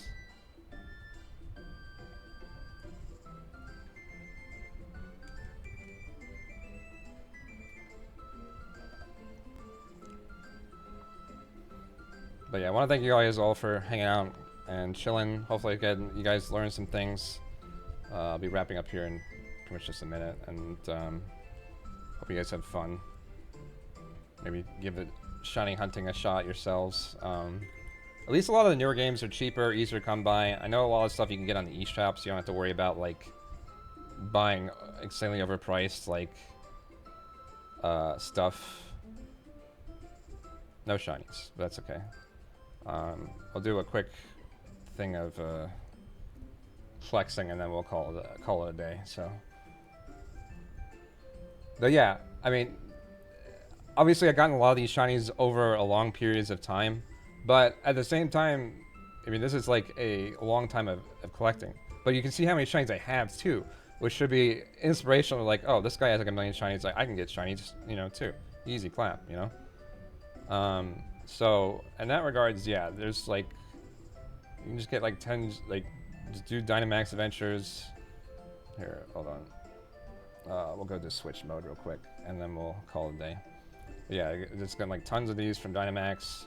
You know, cool. This one I got from random. This one I got from Pogo, actually, or Let's Go.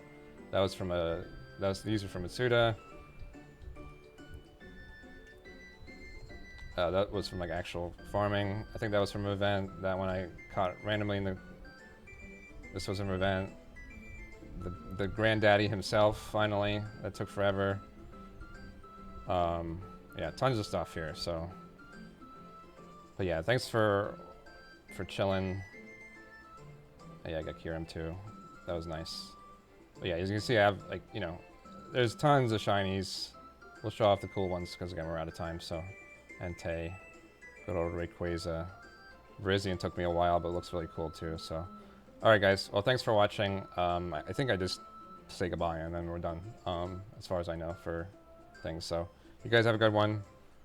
Peace out. Keep on chilling. Tell your friends, come over and hang out, donate, get some cool merch, etc. And peace.